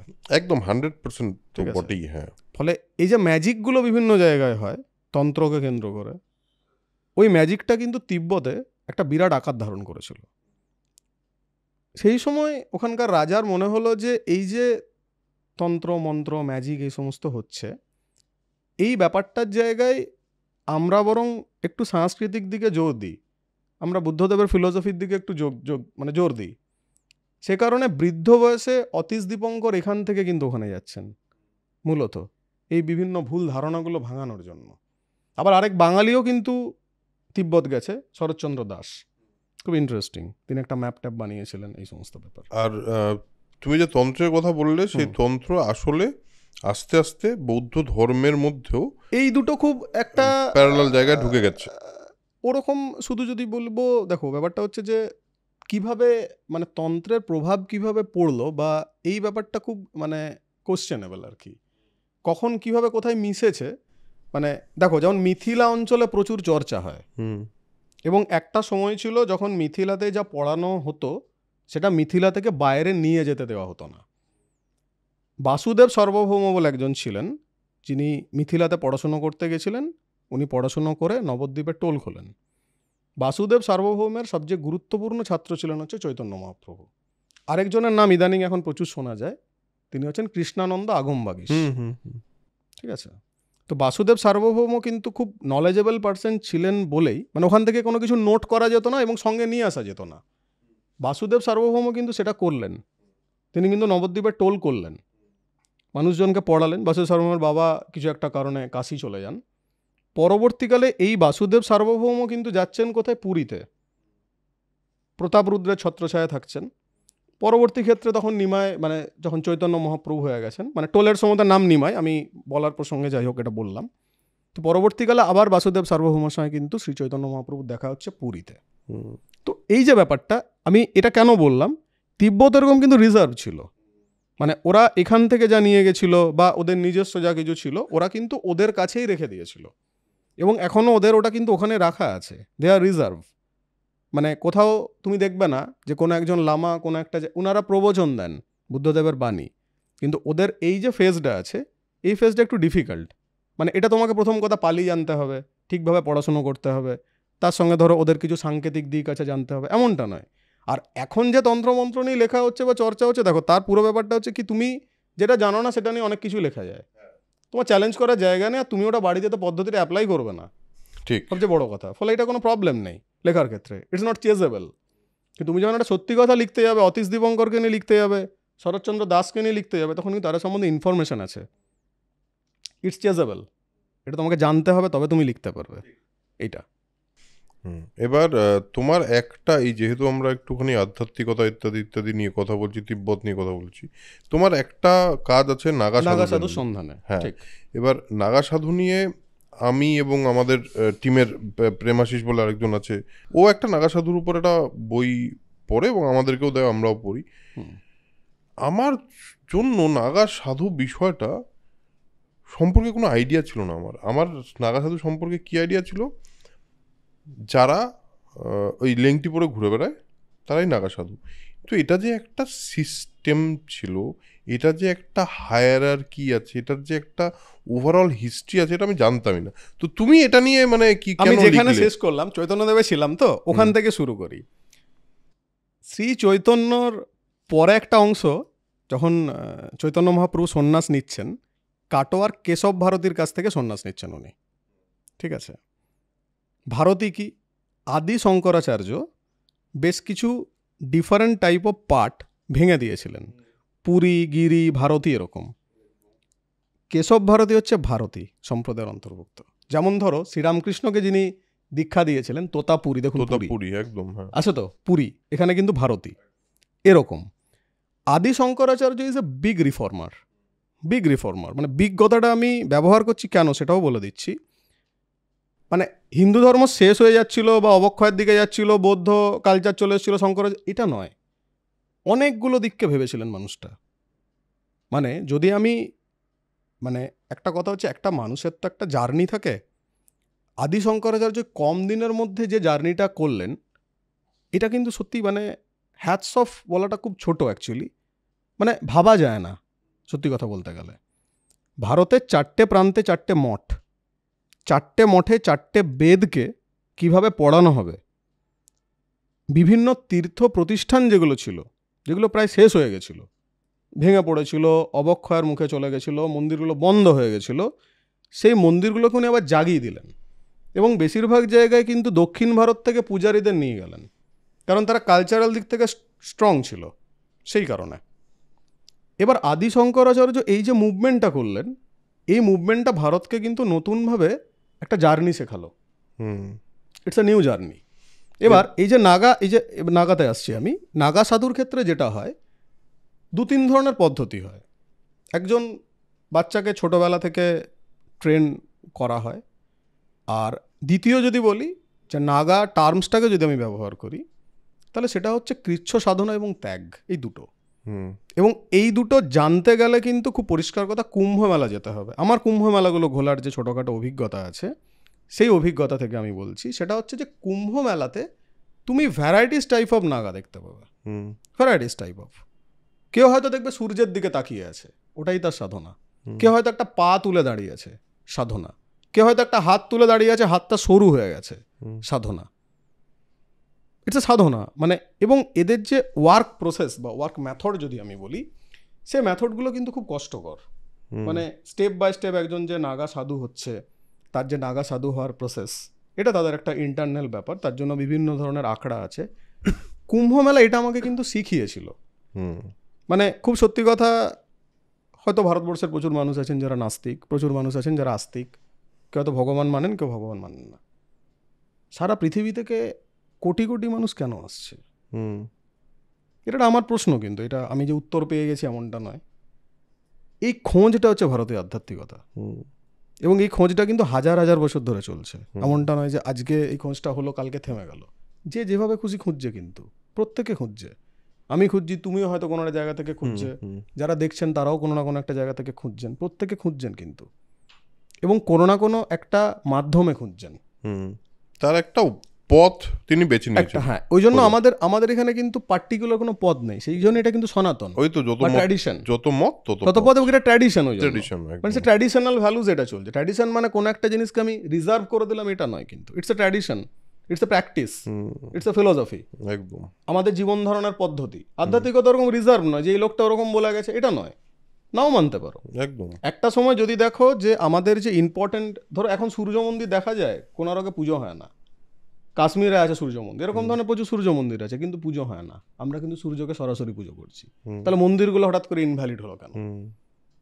ঠিক আছে, এরকম ধরনের প্রচুর জিনিস আছে যে হঠাৎ করে ওটা ইনভ্যালিড হয়ে যাওয়ার পিছনে তো রিজন আছে কোনো, একদম নিশ্চয়ই কোনো রিজন আছে, কোনো না কোনো একটা রিজন আছে, সেটা হয়তো খুঁজলে পাওয়া যাবে, বা যেটুকু হয়তো খোঁজা সম্ভব হবে সেটুকু হয়তো খোঁজা হবে। এবং মানুষের একটা যে বেসিক কিউরিওসিটি আছে, একদম। সেটা যেখান থেকে বিজ্ঞানের জন্ম, একদম। যেখান থেকে টেকনোলজির জন্ম, এক্স্যাক্টলি যে সেইভাবেই আধ্যাত্মিকতার প্রতিও বা একদম জন্ম। এই নেচারের প্রতি কোয়েশ্চেন করতে করতেই তো মানুষ আধ্যাত্মিকতার আমি দিকে যেমন গেছে। নাগা, আমার প্রথম যেমন লিখতে লিখতে অনেক কিছু যেমন চেঞ্জ হয়, নাগা ইচ্ছে ছিল একটাই বই লিখবো, 4টে কুম্ভমেলাকে ধরবো, নাগা সাধু কীভাবে তৈরি হন, জাস্ট এইটুকু। তারপর আমি দেখলাম যে আমি যেভাবে নাগা সাধুদের দেখলাম এবং কুম্ভ মেলার যে এক্সপিরিয়েন্সটা নিলাম, তাতে খুব সত্যি কথা হচ্ছে এত ছোট আকারে এটা লেখা যাবে না। এটাকে যদি আমি 4টে ফেজে ভেঙে লিখি, ধরো ফার্স্ট পার্ট আদি শঙ্করাচার্যের যে প্রতিষ্ঠান যেটা বললাম, এই ঘটনাগুলো, তার সাথে ধরো হরিদ্বারের যে কুম্ভ মেলা, ইটস ভেরি ইন্টারেস্টিং। হরিদ্বারের কুম্ভ মেলার ওই পোর্শনটা পুরোপুরি যে জার্নিটা বা যেভাবে দেখলাম এটা। পরের ফেজটা হচ্ছে খুব ইন্টারেস্টিং, একজনের সম্বন্ধে জানলাম, তার নাম হচ্ছে অনুপ গিরি, যিনি ভাড়াটে সন্ন্যাসী হিসেবে নাকি যুদ্ধ করতে যেতেন। রাইট, এটা আমিও শুনেছি এক্স্যাক্টলি। এবং এটা এরকম হয়েছে, সন্ন্যাসীদের একটা ট্রুপ ছিল যারা ভাড়াটে যুদ্ধ করতো, সেখানে কিন্তু রাজার হয়ে তারা যুদ্ধ করতো, একদম ঠিক, যুদ্ধ করতে যেত। এই ফেজটা সেকেন্ড পার্টে ধরছি, এবং ওর পাশাপাশি হচ্ছে বেনারসে অঘরীদের সাথে কিছু নাগা সাধুদের দেখতে পাওয়া যায়। বেসিক্যালি এরা ছাই মাখেন, ওরাও ছাই মাখেন, কিন্তু পার্থক্য আছে তাদের আদর্শগত দিক থেকে আর কি। এবং ওখানে একটা মাসান হোলি বলে জিনিস হয় বেনারসে, সেটা হচ্ছে ওই নাগা সাধু এবং ওখানে যারা অঘরী রয়েছেন তারা মিলে ওই ছাই ভস্য দিয়ে হোলি খেলে থাকেন আর কি। তো এই ব্যাপারটা বেনারস হয়ে এলাহাবাদে একটা কুম্ভ মেলা হয়, যেটা হর্ষবর্ধনের দান মেলা ছিল, ঠিক আছে। কুম্ভ মেলা এলাহাবাদের যে পার্টটা আছে, এলাহাবাদে গঙ্গা যমুনা সরস্বতী রয়েছে, তার মধ্যে সরস্বতীর যে উৎস ভীমপুল উত্তরাখণ্ড, আমি ওইখান অবধি জার্নিটা নিয়ে গিয়ে শেষ করছি, এটা সেকেন্ড ফেজটা। আচ্ছা, পরের ফেজে ধরো আরও এরকম ধরনের যে থার্ড হয়তো নাসিক বা এরকম ধরনের কুম্ভ মেলা এবং আরেকটা পার্ট। এটা ইচ্ছে আছে 5টা পার্টে লেখার, কিছু না হলে 4টে পার্ট অন্তত লিখবো আর কি। তো এটা সময় লাগছে, মানে ওই জন্য এটা একদম। আমার যতদূর মনে হচ্ছে যে নাগা সাধু নিয়ে কথা বলতে গেলে সেটাই একটা আলাদা এপিসোড হতে পারে, সেটা অনেক বড় হয়ে যায়। মানে এই ফেজগুলো খুব বড়, হিমালয় বা নাগা সাধু এগুলো, মানে এগুলো এরকম ভাবে 2-4 কথাতে বললে হয়তো পুরোপুরি ভাবে পুরো ব্যাপারটা বলা যায় না। হ্যাঁ, আমি জানি না, যদি সম্ভব হয় আমরা একটা নাগা সাধু নিয়ে আলাদা এপিসোড করতে পারি, একদম শুধু ওটা নিয়েই করতে একদম শুধু ওটা নিয়ে ডিসকাশন করা যায়, সেটা করা যেতে পারে। তো সেটাও, আর হিমালয় নিয়েও করা যেতে পারে। আমরা মোটামুটি একটা কি বলবো, তোমার বিভিন্ন বিষয়গুলোকে ছুঁয়ে আমরা একটা বেসিক যতটুকুর মধ্যে যতটা করা যায় একটা জায়গায় পৌঁছেছি। তোমার সঙ্গে রাস্কিন বন্ডের একটা কানেকশনের কথা তুমি বলছিলে, সেটা কি, মানে সেটা সম্পর্কে সেটা বলে যদি শেষ করি আমরা। রাস্কিন বন্ডের লেখা আমি ব্যক্তিগতভাবে পড়তে খুব ভালোবাসি, এবং আমি মসৌরি বেড়াতে গিয়ে উনি একটা নির্দিষ্ট বইয়ের দোকানে বসতেন, আমার ইচ্ছে ছিল দেখা করবো এবং চেষ্টা করেছিলাম, কিন্তু উনি ছিলেন না, সামহাও ওই জন্য দেখা হয়নি। তো তারপর একবার আমার এখানে কলকাতাতে একটা উনি প্রেস কনফারেন্সে এসেছিলেন, তো ওটা খুব ক্লোজ একটা সার্কেলের মধ্যে বিষয়টা ছিল, তো ওখানে একটা 1:1 কথা বলার মতো একটা সিচুয়েশন ছিল আর কি। তো খুব সত্যি কথা বলছি যে উনি খুব একটা কথা বলা পছন্দ করেন না, আমি জানি মানুষটা ওই ধরনের। তো আমার খুব মানে যেটা যে জায়গাটা একটা ভালো লাগার জায়গা, যে এই মানুষটাকে দেখলে তোমার আগাগোড়া কিন্তু মনে হবে তুমি কিন্তু প্রকৃতির সাথে আছো। ওনার লেখা বলে নয়, উনি খুব সাধারণভাবে লেখা লেখেন, প্রকৃতির সাথে সহাবস্থান বলতে যেটা বোঝায়, সহাবস্থান বলতে যেটা বোঝায়, সেটা কিন্তু রাস্কিন বন্ড, এই মানুষটা। এবং সবচেয়ে বড় কথা হচ্ছে এখনও যে নেচার হারিয়ে যায়নি, যেখান থেকে আমরা শুরু করেছিলাম, এই মানুষগুলোকে দেখলে কিন্তু বোঝা যায়। একটা খুব ইন্টারেস্টিং বাড়িতে থাকেন মসুরিতে, এবং প্রকৃতির মাঝে যে থাকার ব্যাপারটা বা যে মজাটা, যে আনন্দটা, সেটা কিন্তু উনি নিতে পারেন, যেটা হয়তো আমরা পারি না। ওই ফিলটা করতে পারেন এক্স্যাক্টলি, এবং ওই ফিলটা করতে পারেন বলেই কিন্তু অসম্ভব একটা, ওই যে বললাম যে উনি কিন্তু ক্যালকুলেটিভ নন, ওনাকে দেখলেই তোমার মনে হবে এনাকে প্রশ্ন করা যায় না। ঠিক, ওনার জাস্ট একটা হাসি বা ওনার মুখে যে হাসিটা থাকে, মানে তোমার মনে হবে না যে ওনাকে একটা প্রশ্ন করি। একদম একদম, ওই হাসিটাতেই মনে হয় অনেক প্রশ্ন করতে পারিনি, মানে সত্যি কথা বলতে গেলে আমারই মনে হচ্ছিল যে এমন প্রশ্ন করে বিরক্ত করা যায় না, এবং লেখা পড়া যায়। ওর হাসিটাতেই মনে হয় সব উত্তর আছে, আর কি জিজ্ঞেস করবো। এক্স্যাক্টলি। এবং এখানেও উনি একটা কথা বলেছিলেন, যেটা মানে আমরা যে মেটেরিয়ালিস্টিক জগৎ নিয়ে বলেছিল যে লেখকরা এই যে প্রমোশন, এই বিভিন্ন জায়গায় ঘুরে ফিরে বেড়ানো, এই সময় ওই সময়টা তো ওনারা ভাবলে পারেন এটা কত সুন্দর একটা ছোট কথা দেখুন যে সুন্দর ছোট এটা তো কথা। উনি মানে এই সময়টা তো উনি ভাবতে পারেন, ঠিক ঠিক মানে ভাবতে পারেন মানে সত্যিই তাই, মানে এই জায়গাটা খুব মানে আমাকে ভাবিয়েছিল যে একটা সত্যিই তো মানুষ প্রকৃতির মাঝে থাকলে হয়তো এরকম ভাবে বলতে পারেন। যেমন ঠিক। পাহাড়ে একজন আমাকে বলেছিল, খুব ভালো একটা মজার কথা বলেছিল, সেটা হচ্ছে আমি একটা ফুল দেখিয়ে জিজ্ঞেস করেছিলাম, আমি বলছিলাম হ্যাঁ বলো তো এটা এটা এই ফুলটার নাম কি? বলছেন দাদা পৃথিবীতে সব কিছু কি জানতে হবে? খুব ইন্টারেস্টিং কথা খুব যে ইম্পর্টেন্ট পৃথিবীতে সবকিছু কি জানা প্রয়োজন, এই কথাটা আমি অনেককে বলি যে পৃথিবীতে সবকিছু জানতে হবে, সবকিছু জানার কি প্রয়োজন আছে? কি জিনিস অজানা থাক না, থাক না, অজানা থাকলে ওই ভালোই। অবস্থাতে থাক, এটা এটা বরং ভালো, ওটা ওখানে একদম আছে। এই পয়েন্টে ঠিক এক্স্যাক্ট পয়েন্টে বলেছে। আমাদের এইটুকু পডকাস্টের মধ্যে সব জানার তো দায় নেই, না এবং আমরা সব জানার চেষ্টাও করতে পারি না। তো আমার মনে হয় এইখানে এই পয়েন্টে ঠিক এই কথাটা নিয়েই যে আজকে আমরা এইটুকু আড্ডার মধ্যে যতটুকু ওর তরফ থেকে মানে অনিরুদ্ধর তরফ থেকে আমরা জানতে পারলাম ওর রিসার্চ সম্পর্কে, ওর লেখার সম্পর্কে, ওর জার্নি সম্পর্কে, এই মুহূর্তের বাংলা পাবলিশিং ইন্ডাস্ট্রি সম্পর্কে যতটুকু জানতে পারলাম, আমার মনে হয় সেটা যথেষ্ট আজকের এপিসোডের জন্য। কারণ এপিসোডের একটা পার্টিকুলার সময় থাকে। তো আজকের এপিসোড এখানেই শেষ করব। একটা কনক্লুডিং জায়গায় আমরা এসেছি, এবং শুরুটা করেছিলাম নেচার দিয়ে, নেচারের প্রতি ভালোবাসা দিয়ে, শেষও করলাম রাস্কিন বন্ডে। তো একটা রাউন্ড সার্কেলে পৌঁছলাম, এবং আমার মনে হয় আপনাদের যেরকমভাবে বাকি এপিসোডগুলো ভালো লাগে, এটাতেও আপনারা নতুন কিছু পেলেন, নতুন কোনো ইনফরমেশন পেলেন, নতুন কোনো নলেজ পেলেন, এবং আশা করি এই রকম আরও বিভিন্ন রকম আড্ডা আমরা মারতেই থাকবো, এবং আপনারা আমাদের সঙ্গে থাকবেন। তো আজকের এপিসোড এখানেই শেষ করছি। অনিরুদ্ধকে অনেক ধন্যবাদ। থ্যাংক ইউ, সবাই খুব ভালো থাকবেন, নমস্কার। এবং সবাই খুব ভালো থাকবেন। আর যেটা আমি বলে থাকি সেটা হলো spread positivity, spread knowledge, and দেখতে থাকুন সোল কানেকশন পডকাস্ট। আর সোল কানেকশন পডকাস্টকে যদি পারেন আর একটু ছড়িয়ে দিন, সোল কানেকশন পডকাস্টের ফ্যামিলিটা আর একটু বড় হোক। এই কথা বলে শেষ করছি আজকের এপিসোড। দেখা হচ্ছে নেক্সট এপিসোডে। টাটা।